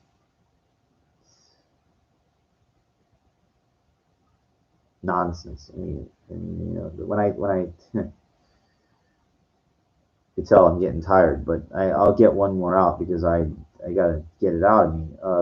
Okay, so what was I? Made of Manhattan, made of Man. Yeah, so I think about in reality, the closest thing I could find to that would be the Arnold, the love child. Um, Arnold, he had a baby with the Mexican maid, and she had the baby, and Maria, I'm so sorry, and she divorced. I was like, holy shit, like yeah, you see, and that kid, he's like 20 years old now or something. It's kind of funny. It's like a Hispanic looking Arnold, like guy. He's getting into bodybuilding and everything, and it's like Arnold accepted him as a love child. And he took him to like Austria, showed him where he grew up and everything. It's his son, it is his son, but it was like kind of like a mistake, like he wasn't supposed to do it. But what's kind of cool about it, it just shows that you know we're all human beings, and it's not a mistake. Yeah, I shouldn't say that about him, but it's like made it, by accident, what have you. It's we're human beings. Nobody's. Huh. All right. Well, I guess that's really all for now. I think I covered just about like all the stuff that I went through a little bit of backstory about my life. I like to do that. Just keep all this honest information going. This is a I was never. You know what? I think I'm doing these podcasts so long because you know I'm trying to kind of maybe make up for deficiencies in my life. Like I was never honest. I was kind of like just scared of what people might think, embarrassed, to be open with people. But the older I get, the more I'm starting to realize, oh shit, the my friend Harry goes like he equates life to the toilet paper roll, and as you start, getting toward the end of the roll, like you're running out of time, you know. I don't know. I heard an analogy of like the football field, 100 yards. It's like, oh shit, I'm at the halfway point. 50 years old.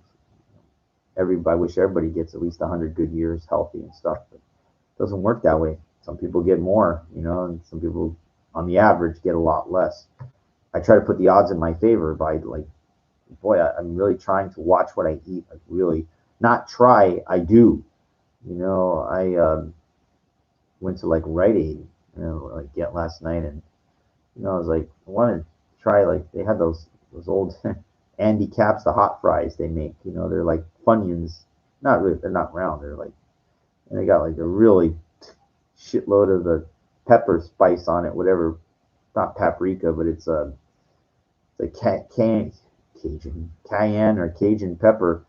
And boy, you start eating those, and then it's like, wow, this is good. You get this type of high or something. And I was like, so I went in the Rite Aid. They had them. They didn't have them for a long time, but they had a bag, and it was like $1. It has 50 over there, and I was gonna. And I turned around, look at the ingredients, and trying to read like it had like some type of weird oil in there, and then I saw like in snacks right there, I saw like this bag of like regular almonds. It was a big bag of Blue Diamond almonds. It's like on sale. So let me just get that, and I know my friend Ruben goes, yeah, it's got man with no salt, that's got no taste and everything. You know what though? I said it's okay. Like I used to, I remember like I'm having like these chicken tenders, and I gotta dip it in something, the ranch sauce. I gotta have. Man, I've been just what I do now. It's like I just don't need it. Because, I break out those oils. It comes out, I noticed that, the face and everything. It's like, I know the In-N-Out burger. I know it's so good, but man, it comes with a price, especially as you get older. Your internal, like that. Remember I talked about the 73 Corvette and stuff? Was it crossfire injection or something? Not the car, but the thing is, it's an old, if you, without, you can't, what you got going on inside, it's like you have to really take care of it. It's not like the old car. Okay, take out that motor, put a new one in there, and the car's going to run. But it doesn't work that way. You got to take care of what's inside, and you put in garbage. You're like, your body's going. You're eating it. You're like, oh, it tastes really good. And then when it gets in there, it's like, what the fuck are you putting in here, man? Like, we want this. We want the 73 Vet. We want it to run efficiently. Why are you putting this garbage fuel in? It is not fuel. So it is, but it's not. It's not quality. So, a lot of the stuff that taste that is good for you has no taste. Like, it's not. So my point was that, like, with the chicken thing, I used to dip it in the ranch sauce and everything. But I said, okay, what I'm going to do is I'm just going to put the seasoning, a little seasoning. I use like the turmeric powder, a little of that, and then I put like garlic powder on it. It's enough. It's enough. Like that gives it a little taste. And I said, look, man, you're eating clean. You're eating clean. You're not. It's not this oils and this junk going in there. And don't even. I stopped drinking soda years ago. I don't even have one. Nothing. A little vanilla ice cream, I will do that. And if I go to now, I get vanilla shake. That is like probably the extent of, I'm really careful with this stuff. I just know it's get older, that shit's bad for you. Like you're asking for, you're asking for problems. Like your body will tell you. It's going to tell you. It's like, what are you putting in there? Well, I can't. You're too old. Like I remember I was eating KFC like every day when I was like in my 20s. I said, it's finger licking good, and it shows that Colonel. He's always like happy, the Colonel Sanders. You're gonna be dead, the guy was a genius. Okay, I got to admit, like he would go around this in the deep south. It was the deep fried. I don't know what the hell this is, fried chicken. So like in the, I don't know, it's the South it was created. I don't remember, but like Kentucky Fried came from there. So the Kentucky. So he would go around. I watched a special on it, and like he was like 60 something years old, and they gave him like the Social Security check, his first one. He looks at it. He was like, I can't. That's nothing. I can't. He says, I got to do something, and so he knew. He saw it, and he says, I could deep fried chicken. I can make it better than anybody else. I have the best formula, like the Colonel Sanders, the 13 original recipes of herbs and spices. I don't know if it's 11 or 13. It doesn't matter. But he said, and he would go around and he, like to these restaurants, and they're like, what are you trying to do, old man? He's, well, let me tell you, if you give me like a little bit of time, you let me get to that roaster that you have back there, I will make fried chicken like these people. You're not going to understand. You don't understand. Like, I've got the winner. I got the golden ticket here. And they're like, you really think your fried chicken's that good? He goes, I know it's that good. I guarantee you. Like, it's a, and he was right. The people couldn't get enough. They started saying, what the fuck? There's a special, what's the 13 original recipes? There's the herbs and spices. What the fuck is in this?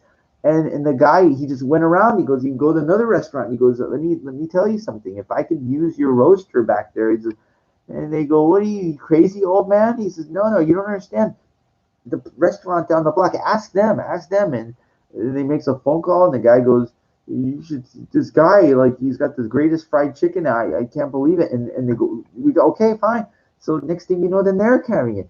Next thing you know, the guy had a restaurant. It's like Colonel Sanders fried chicken place. It was in Kentucky. It was Kentucky Fried Chicken, and it was right on the road, and people would go, and they said, this, like, what the fuck is in this? It's incredible. Next thing you know, it's like everywhere, and the rest is history. The guy died, the Colonel Sanders, and it's like, it was the biggest famous thing. So I used to like it. I used to go. I was like, it's the greatest fried chicken. To this day, I've tried them all. I can't have it in a while. I haven't had it in a while because, that's what I was going to tell you. What happened was My friend Ruben loves the snackers, but I know I'm way off topic, but it's food. You got to talk about this. So I got to get it out of me before I go to bed.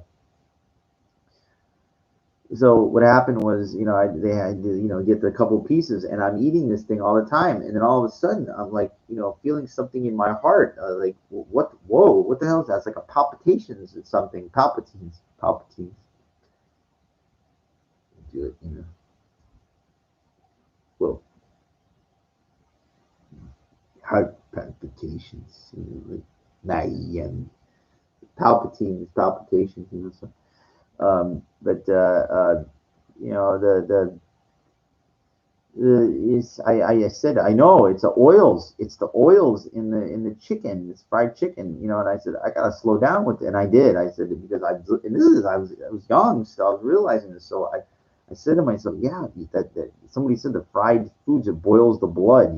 So I stopped. It's like I very rarely, if I'll get something, fried, but I see the oils, and I'm like, dude, that's going in your body. It's gonna clog your arteries and stuff. So you eat oatmeal every morning. But I don't very rarely. I'll do that kind of that deep fried stuff because I know, like if I eat it for me, if I eat it for a couple of days, I'm gonna pay a price for it. Once in a while, I can handle it. It's not that, and it depends, but I'll tell you, yeah, like I remember like a couple months ago, I did have a KFC, and it's like, fuck. I mean, they got that with that mashed potatoes and that coleslaw. It's like, if I had a dying wish meal, like if they said, if the great one says, hey, you got one more day here, by the end of the day, you're going, you're coming here, and I says, okay, let me try to figure this out. I said, okay, well, so what I know that it would be like I'd want the bucket. They make like I told Ruben this. They make like that. It's a bucket. It has like 18 pieces in there, I think, 16. It's got a lot in there. It's like so that's going.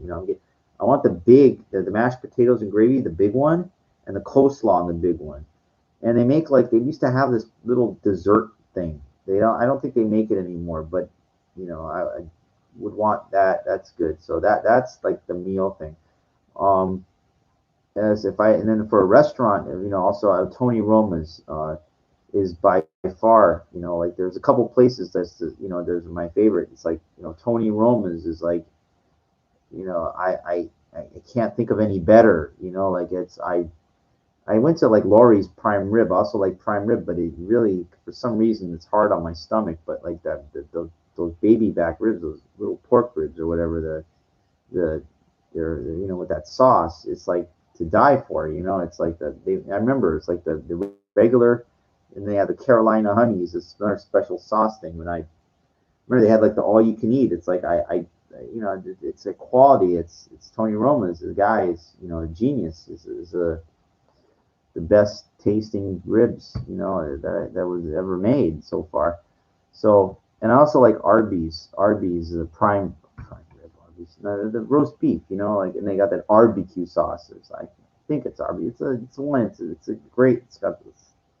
Every time I go there, I ring that bell like when I leave, and I know it makes a lot of noise, but I do it because I just want to tell them how good the food is. Like I remember when I took my bike, I would go there. I'd go like there's one on Sunset and Bronson, and it's like worth the trek because it's like that Arby's down that Max that one. It's just that I keep saying prime rib. I know because I'm tired, but it's that roast beef. It's like perfect. And people tell me back in the day they used to cut it from the machine. This guy told me back in the '70s the way they did it. That's why on a rotisserie thing, and the thing goes, and it's like the shawarma. They cut the thing. I like that too. A lot of those places that have that lamb, they shred the thing with that sauce. It's good. I like that different types of foods, but sometimes kind of aggravates my stomach. But I like that kind of stuff. It's good. It's quality. There's a saying I heard once. I don't know who said it, but it stuck with me. It said, if you go to a place, the food is good. You might remember. If the food is bad, you will never forget. There's so much truth to that if you think about it. Like that. That's really true. That that think about that. You've gone to a place where the food and the service is bad. you will never forget. You'll never forget bad. Good, it's like it goes into like your brain. It's like with all the other places that are good. It's with consistency. You know, like In-N-Out Burger. If you go there, the burger is exactly the same every time for the most part. They try to do it's consistency. It's every time, and that's funny. I'm chopping. You know, like because I was doing it in the gym. I was chopping. You know, I love. You know, boy, man, I'll tell you, it's you know, watching some of these guys, you know, there's you know, the Master Wong, the guy, you know, this, I forgot, I think that was, yeah, man, you know, and just like, fuck, I know, like, it's not nice to hurt people, it's not good, not nice, but man, you should just watch the, you know, somebody gets into his zone, you know, like, and whatever, you know, I know I used that analogy before, but, you know, it's like putting your hand in the fucking grinder, you know, like or you're fucking you put your hand into the fucking the wood chipper. The second you go in there, he's gonna fucking kill you, you know, like it's like just it's all like you're destroyed. It's an amazing like I'm. It takes so much to impress me, like you know. And the thing is, you know, I did write something where he responded. I said, you know, this is not like you know you gotta understand the movies. You know, people watch this. Not guy, you know, Bruce Lee is regarded as the greatest. I mean, he's the goat. You know, there's no question. You know, in modern days, everybody goes Bruce Lee. He was the greatest that ever lived. You know, of all time. But of our time, whatever, I don't know. You know, but you know, the whole thing on television or movies, the Green Hornet or whatever, Enter the Dragon. You know, like it has to be like you know, it's not it's made that's a show. I mean, it's like it's even though like really if somebody came at you with a flying kick, you know, and hit you in the face, you're going down, you know, yeah, but you don't understand like it's choreography, like it's like kind of like dancing in a way because you know they're saying, look, it has to be entertaining to watch. A street fight is generally not. I mean, look, if the guy it says, you know, the second somebody tries to grab him, he goes boom, ksh, boom, down, over. That's it. It's done in a second. You know, that's not how movies and television. They don't want you know, they want like a long, drawn out nonsense. A real fight, you know. I think 99.9% of the population, if you take somebody and you punch them in the face one time, they're not going to like go like this, you know. They're not. No, they're not. It's like whoa, no, it's over. It's over. Like after one thing, it's that's reality, you know. But in the movies, you hear that stupid, you know, come on, get in the fight, come on, you know, like what's that? Where does that come from? Like it was stupid. Was it? There's a guy there with a machine, and the second the guy he just pushes the button, like you know, like it's just it's retarded. It's retarded, but it sells. It works. You know, like it's in the movies, it's nonsense. You know, like it's, you know, I also made an analogy when I wrote my comments. I put like those goons, in Batman, you know, or whatever. It doesn't matter, whatever you name it. Like when a gang of dudes, they're coming after like the heroes or the one guy, and it's like was it the Matrix or not? Matrix is a bad analogy, but the Batman series. You know, they've got like the Batman and Robin and the goons of the Joker, Riddler, or whatever, Penguin, and they you know they have no chance. They're going after them, and you know you see like you know the guys come after Batman, and Batman just fucking you know the Batman you know is fucking clock. You know it shows the graphics. You know the smash boom. The Robin beats the Batman. You know one and but my point. I make a point about all this. What happens? You know you in reality. I don't care. Like if it's a group of dudes and one of them goes forward into the fight and he's getting his ass kicked, those other guys are not going in. They're gonna run. They're not you know they're not gonna help. Believe me. It's in the movie. They show you. Oh no, they keep coming. They keep coming. The guys they don't. It's the dumbest thing of all time. You know, it's so stupid. You know, whoever thought of this, like it's comic book, you know, it's a nonsense. Anything, you know, like the dumbest things you can imagine, you know. But in real life, you know, if somebody says, yeah, let's get it, what even Karate Kid, even that movie Karate Kid, I think it was based on a real story. But remember, like when those those those all, I don't know if those kids. I know what happened to the Cobra Kai, the new one, but you know, those guys that were training under the Kreese, uh, Cove, yeah, Kreese, the guy, you know, but when Pat Morita, whatever the name's escaping me. I know it'll come to me in a second, but Mr. Miyagi, right, you know, he's like the first time when after Daniel's son gets his ass kicked and he makes it to the gates, you know, where he lives, and you know the fucking Mr. Miyagi's there, and he just fucking beats the hell out of all those guys. But I remember they all keep coming. They all keep coming. It doesn't work that way, folks. Okay, in reality, that's like, you know, that's movies. That's movies. If a guy is fucking getting fucking, you know, his ass kicked by, you know, one guy, the other guys are not going in there to save him because they know that's gonna happen to them. They're next. You know, members of Goldberg. You know, you're next. You know, and you're not gonna believe me. Let me tell you something. If that one guy is I told you it takes like 2 seconds to finish, you know, like to finish him. It's not a drawn out big production. You know, once that guy's down, it's like squash, break, kill. It's over, you know. And so you think that these guys that they see like the guys the guy is done. His friend is you know, you can't he's done by that. Whoever the guy is that punished him, you know, you think that oh, maybe if I go around and do a rear choke, naked choke hold or something, I'm gonna get him. I'm gonna get him. No, you're not. They know in their mind they're not even that stupid. They and if they do, take my word for it. The second he's already finished with that guy. So by the time that guy gets his arm around, he won't even have the chance to lock it. And you know, like I said, whatever you could take any guy, Mr. Miyagi, whatever. He's fucking. He'll just, you know, he knows he's not. You're not surprising. He knows that you're there. And he fucking takes the other arm. He takes it around, looks it around, breaks your arm, and now you've got a broken. The guy's got a broken arm, and now the third guy. So let's say the third guy, right? He's looking. He sees his friend, you know, on the ground, like destroyed. You know, he's not even barely moving. If that, his other friends like got a broken arm right now. You think that third guy is gonna go? You know what? I'm gonna, you know, I'm going in. I'm going in.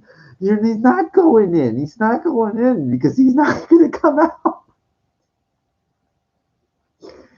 He's not gonna come out, you know. But in the movies, they all go in and none of them come out, you know. And it's like, you remember what happens? Like, you fucking just all of them, you know. This fucking Pop, Mr. Miyagi, fucking just every guy, like the whole gang. And you know, at the end, in a minute, he takes out like 8 guys or whatever. It doesn't matter how many is there. Nobody, you can't get in. You know, it's like that fucking guy. It's like the Master Wong guy.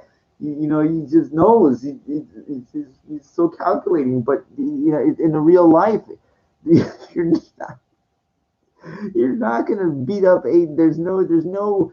And you know what? I can guarantee you, if like I know there's been situations where like there's like one guy like that, you know, and then there's like 8 guys around him, and they all like it's one man, we can all do it if we all gang rush him at once. You know, one of us will get a hand on him, and you know, of course, you know that does happen. But you know, come on, I mean, if you got 8 guys and they really don't know how to fight, but they're just thinking, all right, let's all run him at once. That they are basically, they're going in, they're all going in to the fucking the wood chopper. It's just a bigger piece of wood that's going in. And you know what happens? I've seen them. I've seen the you know, that machine that grinds it up. They put like a tree in there. Like, now it's meant for smaller the branches. I've watched the guys. What happens? They chop down the tree and they got the thing going.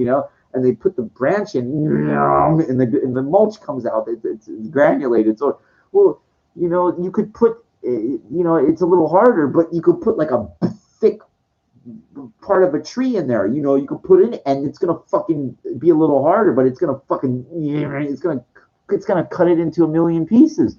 And that's what's gonna happen to these 8 guys. I don't care how many guys you put there. There's one guy, I told you, I watch it. It doesn't matter. The second those guys try to go in, he broken hand right there, broken face. The next guy, oh, what do you want? Do you want to fucking here's a free knee to your fucking, your fucking solar plexus. Like it's just one after another. They're gonna get killed. They're not. It's not gonna happen. It's I don't care. Like the second, like the friend, like those 8 guys, like the second one of them, the second one, things, body parts are flying. Those other guys are gonna be on. Fuck you, man. I'm out. I'm running. They will run. Okay, they will run for their fucking lives. There's a scene in.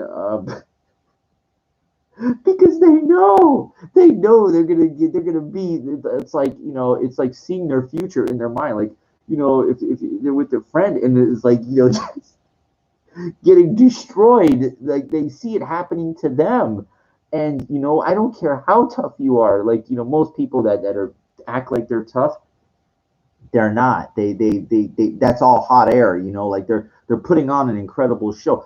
There are people, I know, there are people that are genuinely tough, that acted okay, like I respect that.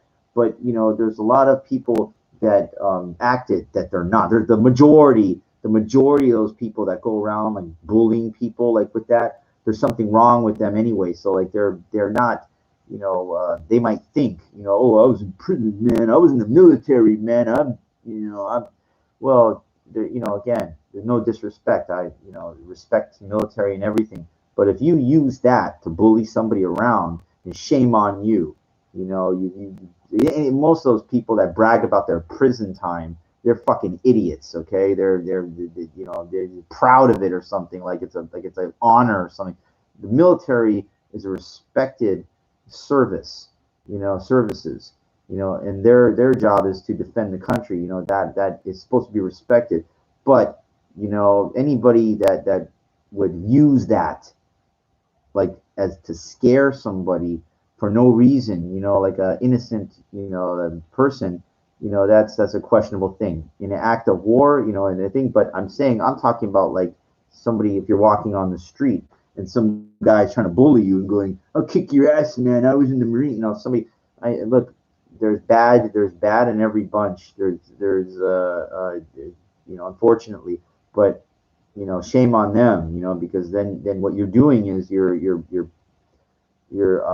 disrespecting, the prestige of the service, and I have big respect for them because they, man, I tried. I wanted to be an Air Force officer, so and unfortunately the age, factors were against me on that. So I guess that's really about it. Covered a lot of a lot of good topics, good, which all relate again to the warrior mentality um, in life. I am going to, I might not, uh, do any training, today. The gym kind of closes early, and I noticed, like, yeah, I'm really sore.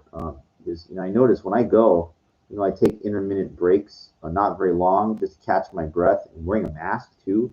And I notice, like, my nose runs, like when you're, because I really go hard, and the whole thing is that even though I'm not like an expert yet or anything, but you try, you're punch kicking, blocking, and kicking the bag, doing everything at once. I try to just like develop a natural flow. Like I'm trying to understand. Okay, well, just watch. And it's like not copy per se. Like, but in a way, yeah. But I did see like this dummy.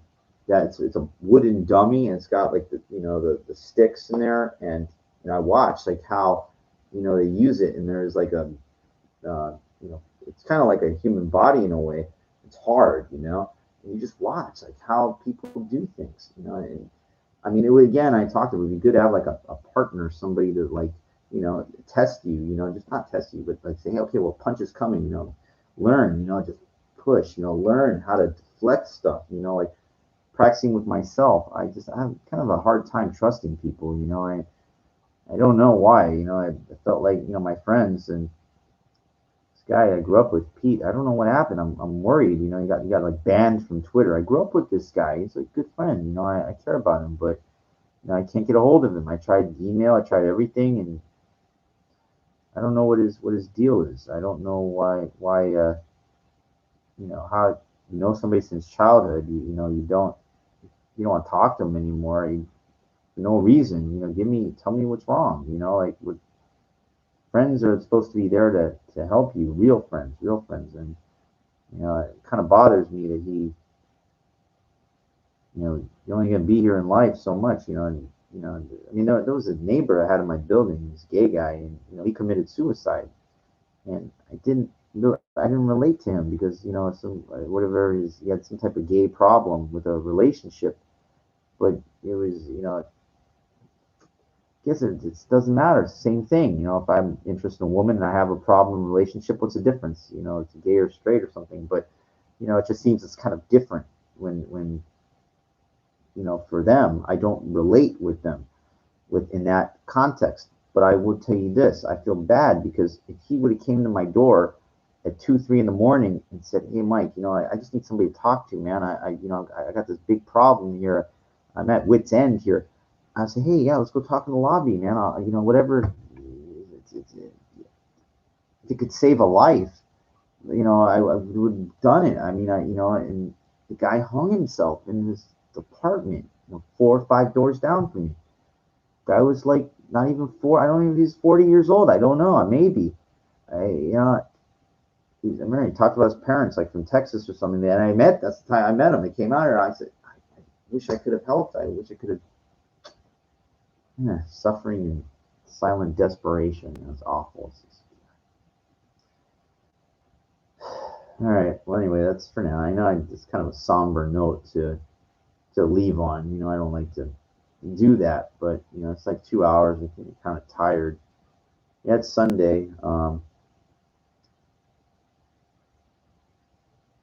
of proud of myself though. Not watching any porn, or anything like that. I know. It's like I know it's a lot of people like talk about this embarrassing. It's a personal. What people watch or what they do to get their needs met. They don't keep it to themselves. I leave this up there just because and I say, well, no, nobody's really watching. Maybe it'd be nice, not scared. Like my friend Ruben goes, you could say something stupid. You could say something. I told him everything could be misconstrued. Everything. Like it's good to be open and honest. As long as you're not dangerous, or anything, you're actually giving free therapy to yourself. You're hearing yourself think. Like this is why I do this. I'm not trying to sell anything. I'm not trying to, I'm trying to be open and honest about my own personal. And I don't like to call problems because that's like kind of that's a problem. It's a negative connotation. I don't like to, I like to think that I can create solutions to challenges. These two women, I was going by the Cabo Cantina on the way home, and one was kind of decent, so I let's try it. And I said something, I forgot, and they said, "Well, what you need to do," and then I got in, and then again, I said, "I didn't ask for your advice," like that was the thing. I was like, I know they kind of like were taken back by that, like by me, because guys don't usually say that. That's a very assertive answer.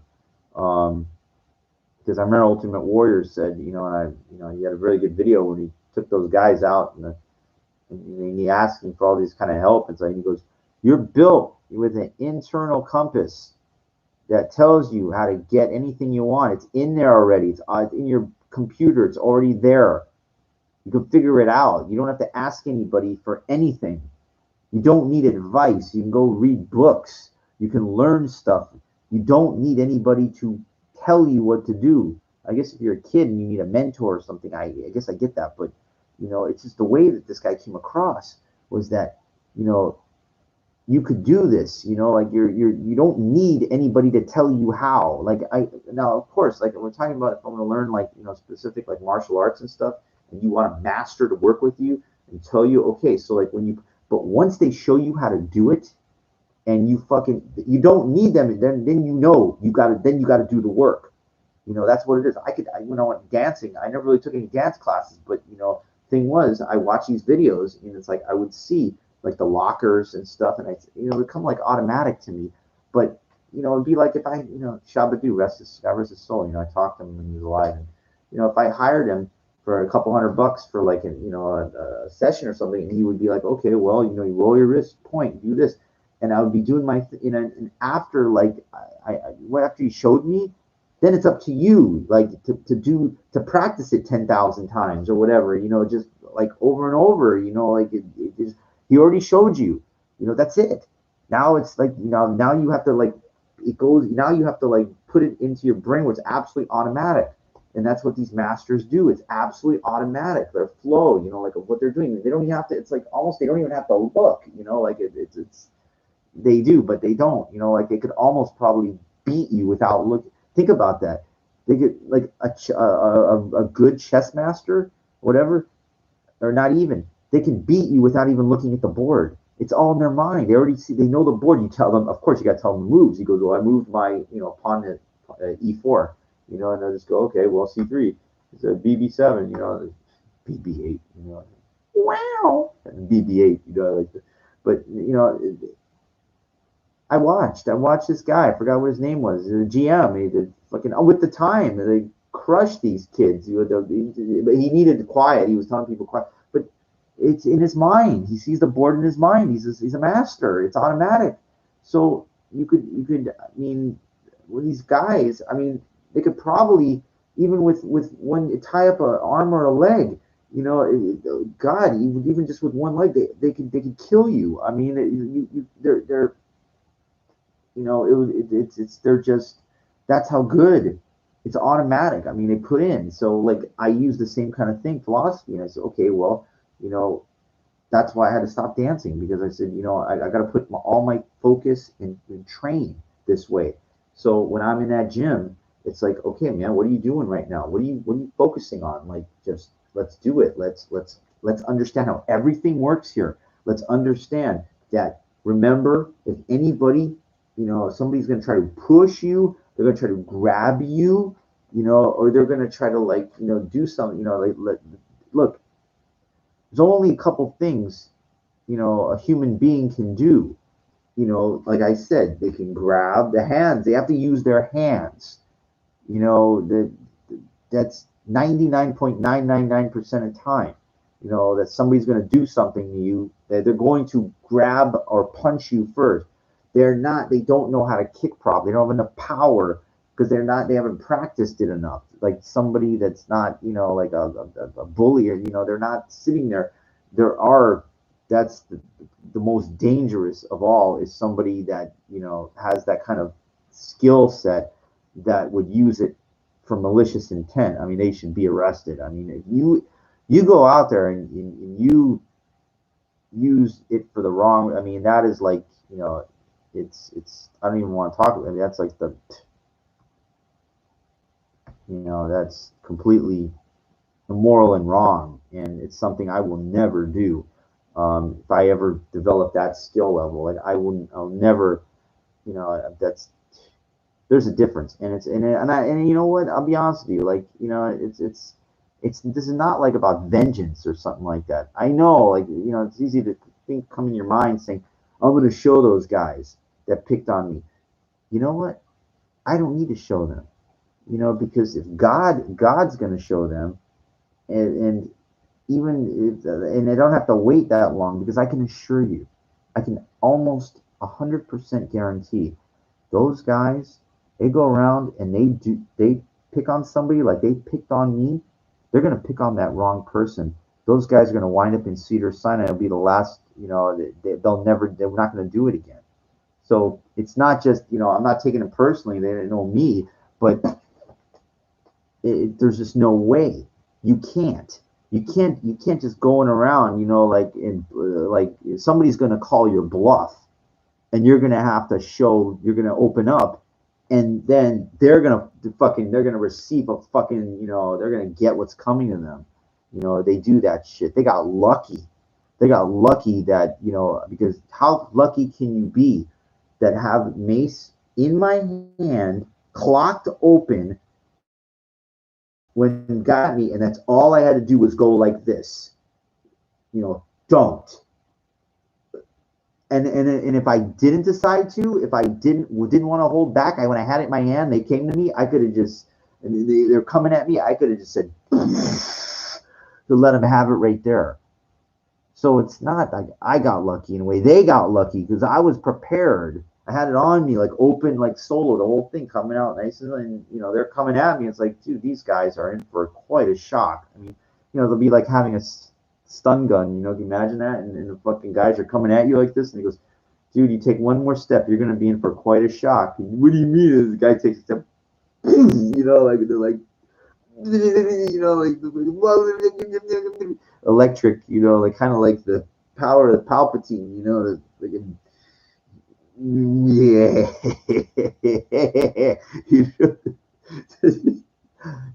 I know it's stupid, but it's funny. Like, can you imagine having that power? Just you can't win. Like how are you gonna beat somebody like that? He's a sorcerer. It's funny. I was thinking about that. Like in Return of the Jedi. The dumbest thing that Luke did. Remember, like he beats his dad. He beats Vader. The climactic music. He goes good. He goes good. And he goes, your hate has made you powerful.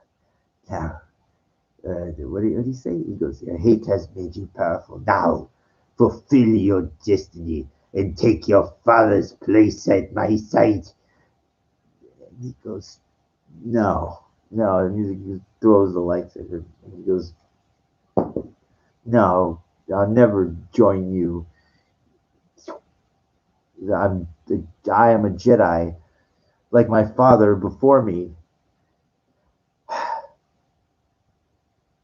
Then they go back to the scene. The Ewoks and blow up the thing. The reactor, the shield is down. There goes the defense on the Death Star's main reactor.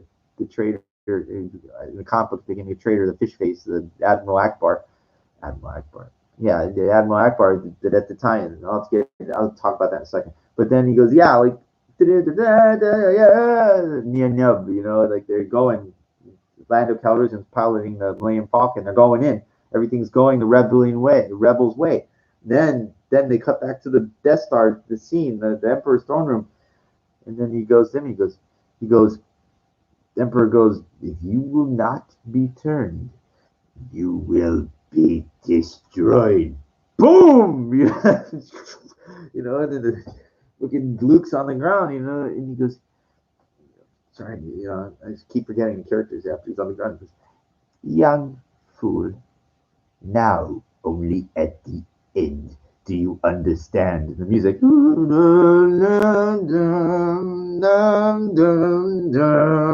He says, your feeble skills are no match for the power of the dark sight. You will pay the price for your lack of vision.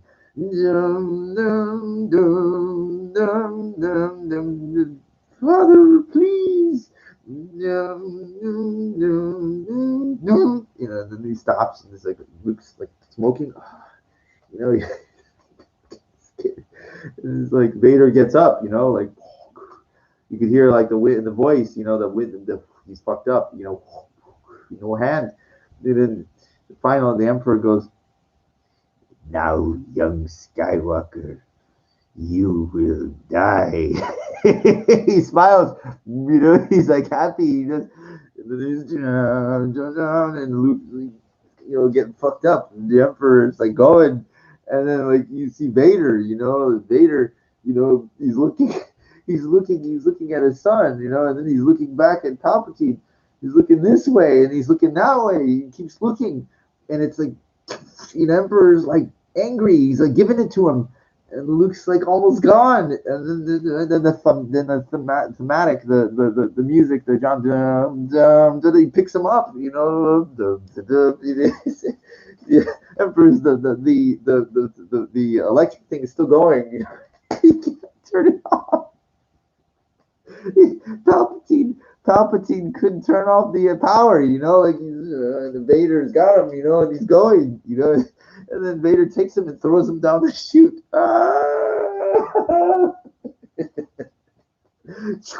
And then you see the reactor thing. You're the big.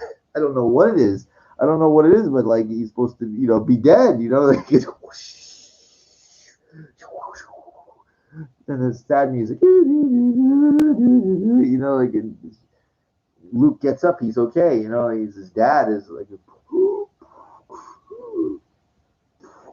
sorry, I don't have like the helmet, but it's like, and he turns him over, and like he goes back to the scene, and the TIE fighters are going into they're looking for the main reactor, that's the thing. And get careful, Red 2. You can lose out a lot of space. There's not a lot of space going. They're going. There's a thing. And then the famous line I've used my whole life. The fucking the radar thing goes off the Millennium Falcon. The Lando covers. That was too close. I've used that. I can't tell. These lines in these movies. I can't. Every time something like that, I'll go, damn, that was too close. I'll use that every time. And so they're going through, and then the TIE fighters, they're following them in the Falcon. They get through. They see the reactor thing, and they shoot them. I think it's that one, in the center tower. And then the thing collapses, and the whole thing. The fish face goes. Admiral, move the fleet away from the Death Star. They're moving. Everything's coming out. They're all going, and they cut back to the scene where this, I think it was before, the Luke takes Vader to, he's pulling him, his music, and he pulls him and, leans him up against the thing, and, it's like gone, and you hear like the voice, he goes, Luke, help me take this mask off. And he goes, you can die. You die if you don't. He goes, nothing can stop that now. Just for once, let me look on you with my own eyes. And it's this, and the music is kind of like real creepy. It's like weird, like it's a good, takes off the helmet, like the fucking, and then you hear it takes off the mask. And you see like this old kind of like 55, though, like the big gash on his guy, and he's like like a beaten warrior, like guy. Goes, now go, my son. He goes, I remember that leave me, and he goes, no, you can't. You're coming with me. I have to save you. You already have. Tell your sister you were right. You were right about me. It's and the guy, and it's the music. He puts his hand on his chest, kind of like he's like, Father, you don't leave me. It's like it's supposed to be a. I heard like the scene was that when Lucas was recording it. There's like he told everybody that was non-essential, like just only a couple people, like it's like the most important thing that moment with him. It's not a big deal to me, but it was I don't know, like but I guess to him it was like the epitome of like the father and the son moments. I was gonna say like when he fucking what do you call it when he barbecue. When he barbecued him on Endor, no, I know it's awful, but he, What would you guys like for dinner tonight? Ewoks. Have a leg. Have a Vader leg. Wookie. I'll have a fucking bone. I'll have a fucking drumstick. I'll have a Vader. I'll have a breast. A thigh. Yes, KFC. I'm sorry. I'm just, these things come to me sometimes. It's hilarious. I'm thinking like, sets the body on fire. I know it's a dramatic scene, but can you imagine they made a spoof thing where it's like, after like the Vader costume is cooking and these hungry guys show up and they go, and, hey, come on, you guys are cooking. Cook, I smell something good.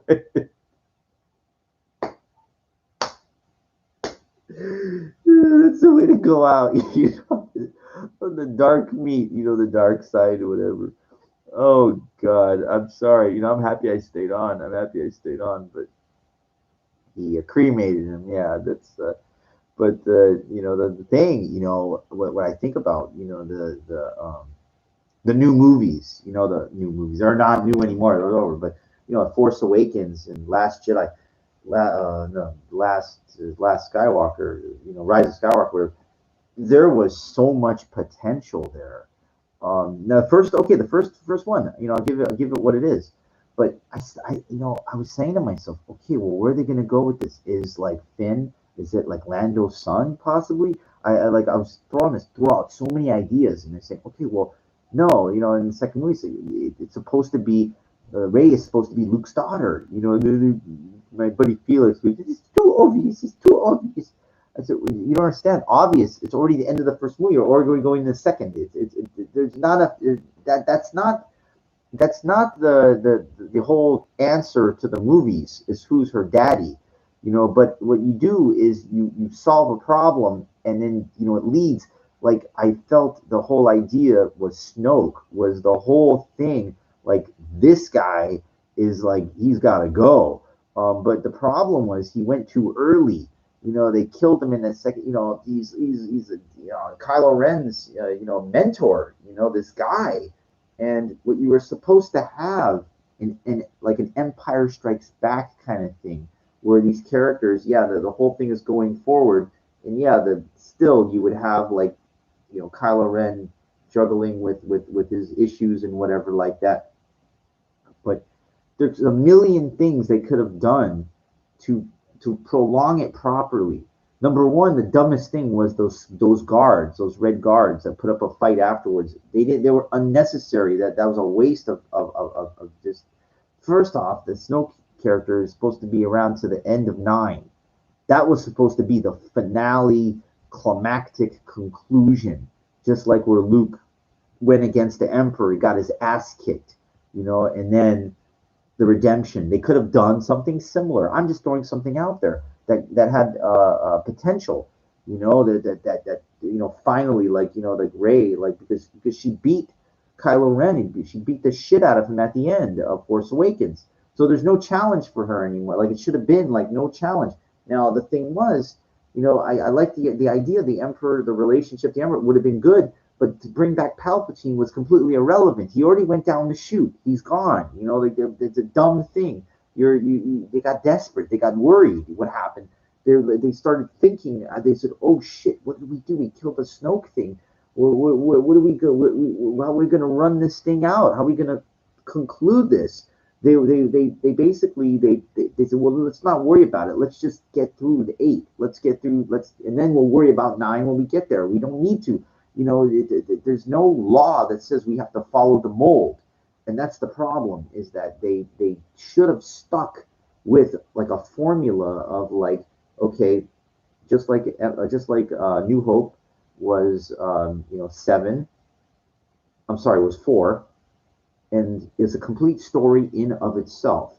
At the end, of New Hope, Death Star blows up, and they get the medals, and except Chewbacca, everybody's happy except Chewbacca, and R2's like, hey, where's my medal? Like everybody's you know, you don't get one. R2, the C-3PO puts his hand on him. He says, you didn't do enough.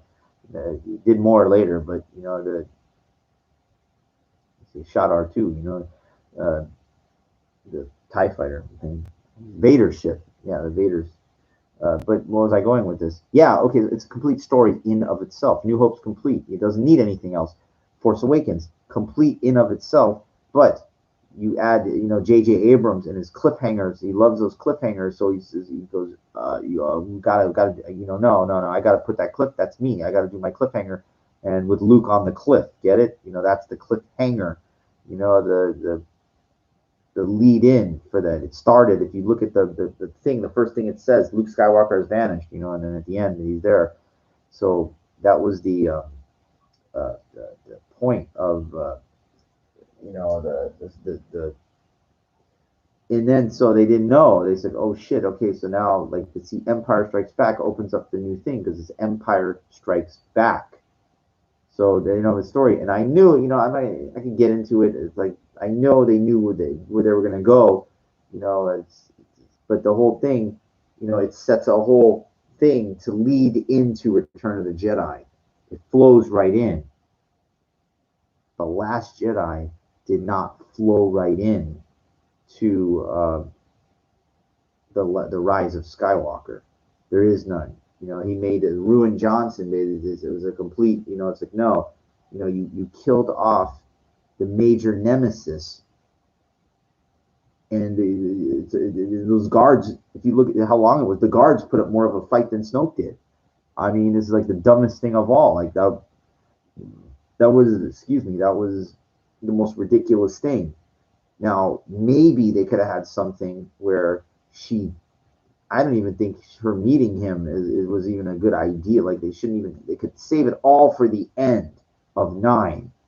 And like she just keeps working on her like Luke did in Empire Strikes Back. Remember, Yoda trained him. He needed more training, because Vader, strong he is with the dark side of the Force. Sorry, I was mixing Emperor, but he's strong. Vader is training you need, and that was the thing. So they could have like did more of that, with Luke and possibly with Yoda training Rey, like building her up, like this, you know, this Snoke, very strong he is, like, and to me that gash that Snoke has, maybe that was a battle, like Luke fought him or something, like he heard about this guy, like, and that was like, the ventures after Return of the Jedi, like Luke battled Snoke and kicked his ass. He didn't kill him, but he fucking fucked him up really bad.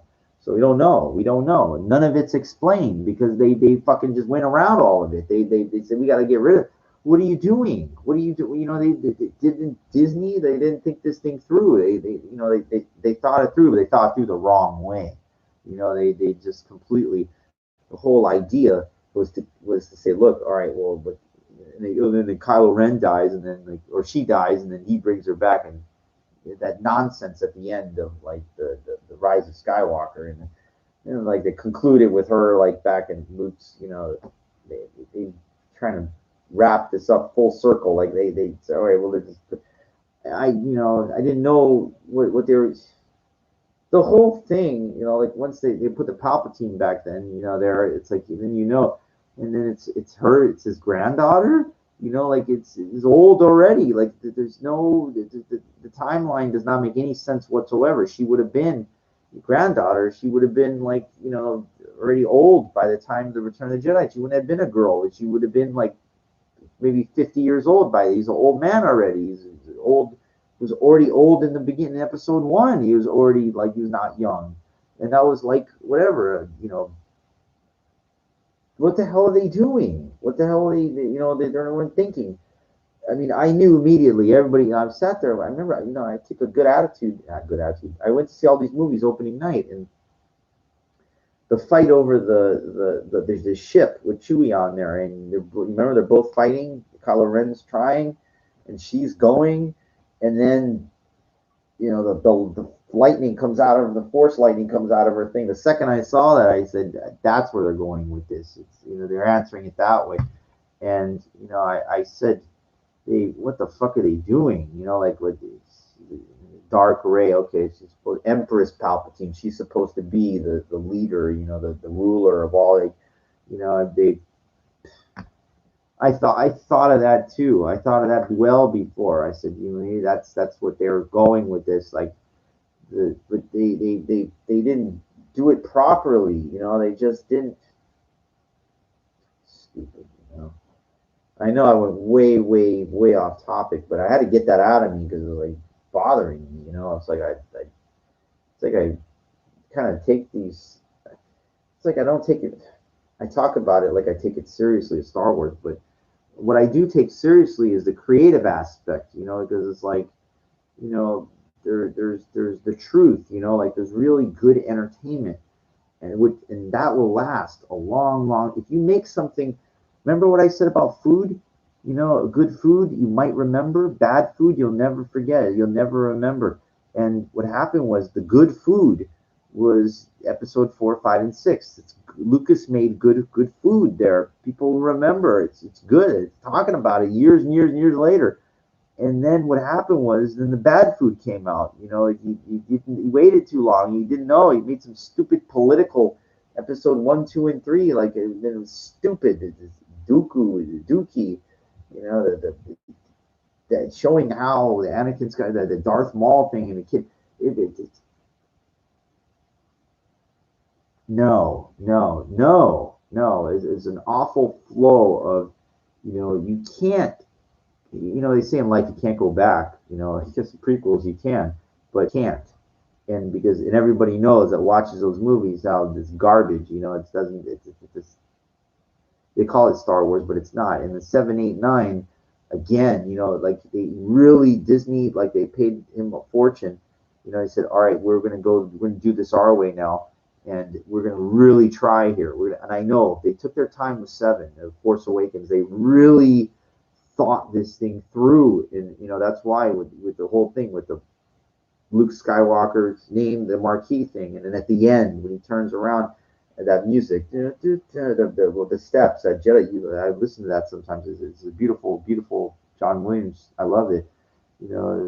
She goes up on that island, and it's like, she gets that thing. It's like after everything she's gone through, and she's got to climb up those steps, and you hear like, well, let me go back one because it's back one. You remember, like the Millennium Falcon is going over the water to the island, and you hear like this music, and they come out, they're going there, and she knows, and you see just the camera pans in on her face, and Chewie looks at her like, what's wrong with you? And she's just like looking, like she's just like, she's like staring like this. She's like looking like, he's there, like it's my dad is there. And it's like I starting to get like, inside I'm starting to feel like it's like, oh my God, she's gonna be reunited with her dad. This is gonna be an incredible moment now. And you could just look at her face. That's her dad. She's thinking, and I know that's what they were going with this. I guarantee you, J.J. Abrams was thinking that's what he was thinking, and that's what they were gonna do. I don't know what happened. So you look at her face, and it's like she's like that. Look at that, and the next scene is she's got her staff in her bag, and and she looks back, and you hear R2 go. The Millennium Falcon. R2 goes pew pew pew pew. He's up there. That's what he's saying. R2's going pew pew pew pew. He's there. He's there.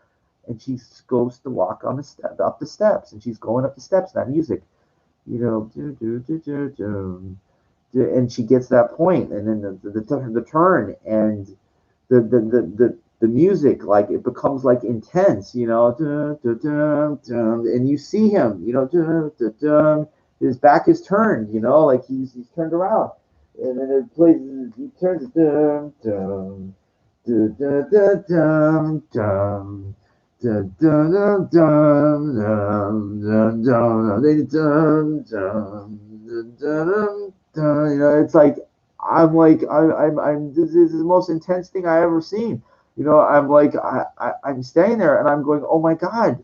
It's like, and the hand, like it's the robot, like from what happened in the Vader cut it off, like I'm like blown away right now, like I'm like not crying, but I'm just like, oh my God, what's gonna happen? Like, what's gonna happen? It's father and the son, father and the daughter. You know, like she's went through everything, and there he is.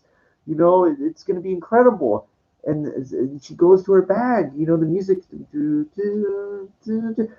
loop music, and she tries to give the lightsaber, and that's it. You know, like but remember like earlier when she opens up the chest and or wait a second, that when she fights Kylo Ren, you know, like after Kylo Ren beats Finn, and she uses the power of the Force like Luke did in the Wampa thing, you know, the music, you know, she gets the lightsaber, you know, like, and she holds it like it's Luke, you know, like it's his daughter, you know, like she's him, you know, like what the fuck did they do? What the hell did they do?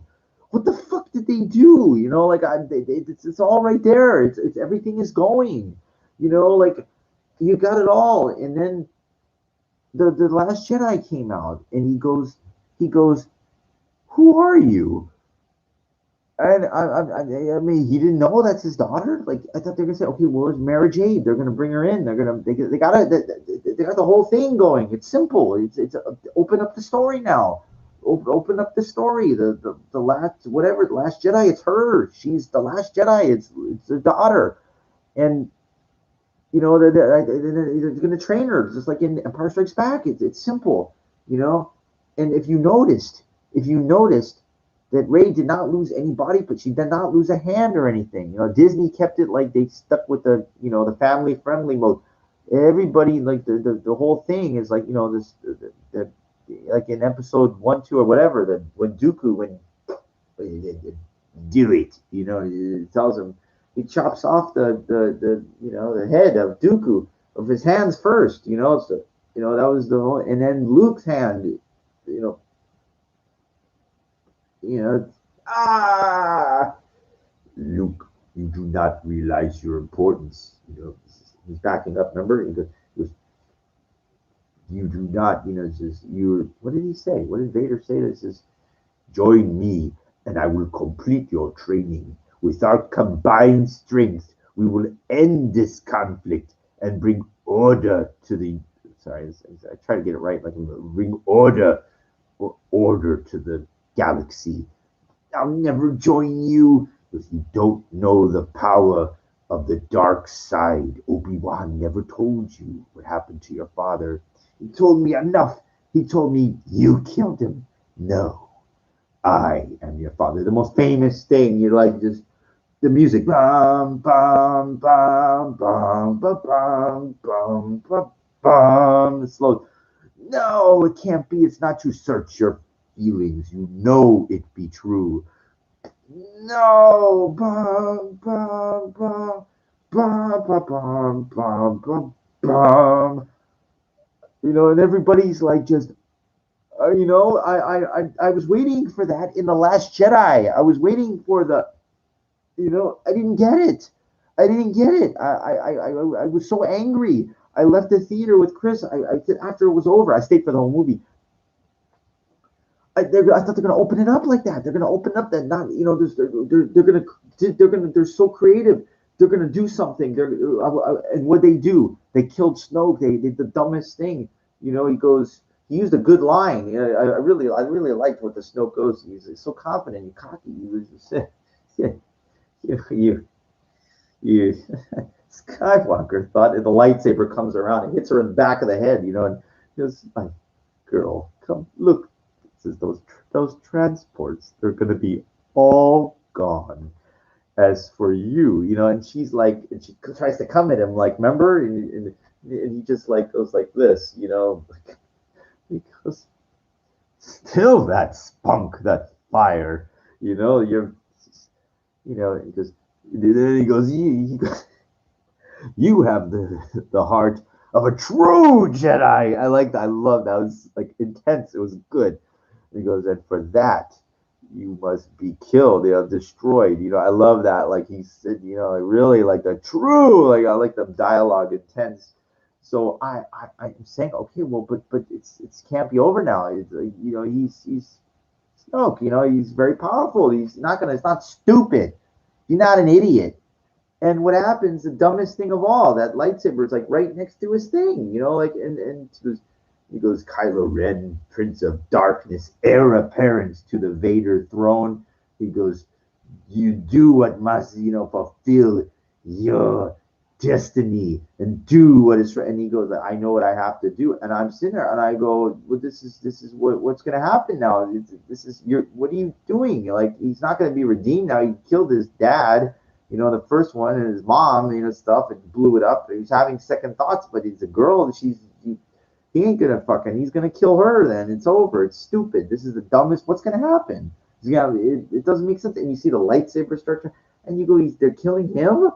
This is it. This is halfway into the movie. You're ruining every. It was over, and they say, well, it was really over in the beginning of Episode 8 in the Last Jedi when she hands the lightsaber to him, and Luke, and he's looking at this, and then he just takes it and throws it over his head. People say it was over then. I don't think that was over. I think it was over like somewhere in the middle, like where they just didn't open it up properly. I mean, there's so many ideas. I think I mentioned some of them. I mean, you could have gone down that road of, building up for. It should have been a build up for number 9. That all that stuff, whatever. I don't know how it should have ended. I don't know. Maybe like she's.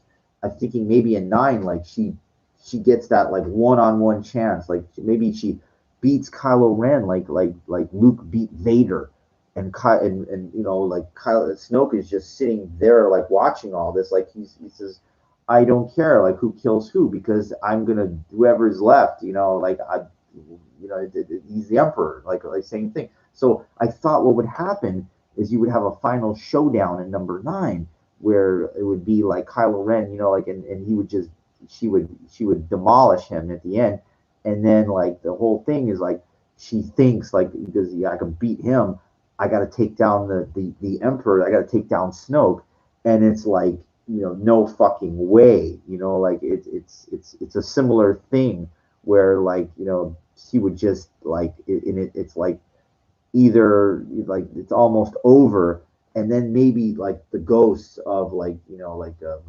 Yoda and Luke and Obi-Wan, like the old and Anakin, they help her, like they save her or something. That was one option. Then I thought of another option, that where Kylo Ren, like he's like beaten, and just as Vader, same thing, like the Vader picked up the Emperor and threw him down the chute. Something similar would happen with Snoke. I thought maybe that would happen. And option number 3 would be, I thought of something else that was very unique. Oh, okay, like she is Palpatine's granddaughter, but there is no Palpatine or great granddaughter or something, and she's got the power of the lightning, the Force lightning, and like the Snoke, like, and she's comes out of nowhere at the very end and beats him with the lightning. That would have been fucking incredible. Like, so I've mentioned 3 examples of unique ideas. They didn't even consider any of these ideas. They didn't even. There's nothing close. I mean, I was banging. I said for sure this is the route they're going to go down. That's the only way they can do this, and they chose to go down some individual movie. They went against the mold. It didn't work. They went against the family element of the whole thing. And Kylo Ren with that, but it didn't flow. Those movies, the original movies, they flow properly together. 7, it introduced the characters. I know the Finn thing. I like that guy. I thought he was good and everything, but where's it's the I don't know what to say. I just the BB-8, the onomatopoeia with that, it's supposed to be like the R2 thing. So they stuck with the mold, but then they decided to break the mold in a bad way, toward the end. I mean, I don't understand. I don't, what got all these. Didn't they think like when J.J. Abrams, when he made Force Awakens, and he said, okay, well, we're going to stick with what works here. So the Last Jedi, it's going to be like Empire. We're sticking with the mold, and the last one be like Return of the Jedi. That's it. We're going to stick with, and I guess they said no, we're not gonna do anything close, and it was like just a kiss of death. It was the kiss of death because it took everything in a wrong direction, and it you know they had to explain who's the remember in Maja, who's my parents, my parent, they showed like in the when she snaps her fingers, he show me my parents, and like they sees the thing and they can't see them, and then like in 9 they show these people like they're what is that, a drunk? He sold you out for beer money? Is that what Kylo Ren said? They're like, that was Palpatine's son? That's what? Or is it the woman? Like, who's their parents? They're regular people? It's Palpatine is the Emperor. It doesn't make any sense. Like the Emperor is the king of the darkness, of the Sith, and his son is like a like kind of a nothing. He's not a or his daughter, the woman. They didn't explain anything. It doesn't work that way. It doesn't work that way. These people all have the Force. The Luke's dad. I have it. Remember, he goes, "This Force." Remember the preview for the Force Awakens. The Force is strong in my family. My father has it. Remember, they show the helmet. He goes, "My sister has it," and they showed the Leia, and he goes, "And I have it." And then he goes, "And you have that power too." Like they're where were they going? What the hell did they do? They said, well, they took this woman, the girl that was supposed to be, they gave it's her. She's the lead. It's Luke's daughter. What are you doing? What the fuck are you doing? And they didn't know what they were doing at the end. They whoever decided, no, what do you mean? It's like they had it. That's what was supposed to happen, and you made her. You ruined everything. I'm sorry. It's just that's enough for now. But I see. I'm passionate. I'm passionate. I'm not angry, but I'm passionate, and it's the same thing about being a warrior. Like I'm not angry, but I'm passionate about what I talk about. So, a very good one. I hope you guys enjoyed this one. So, with that, the Warrior Junior is resigning for now. I hope you like this one. It's like almost 3 hours.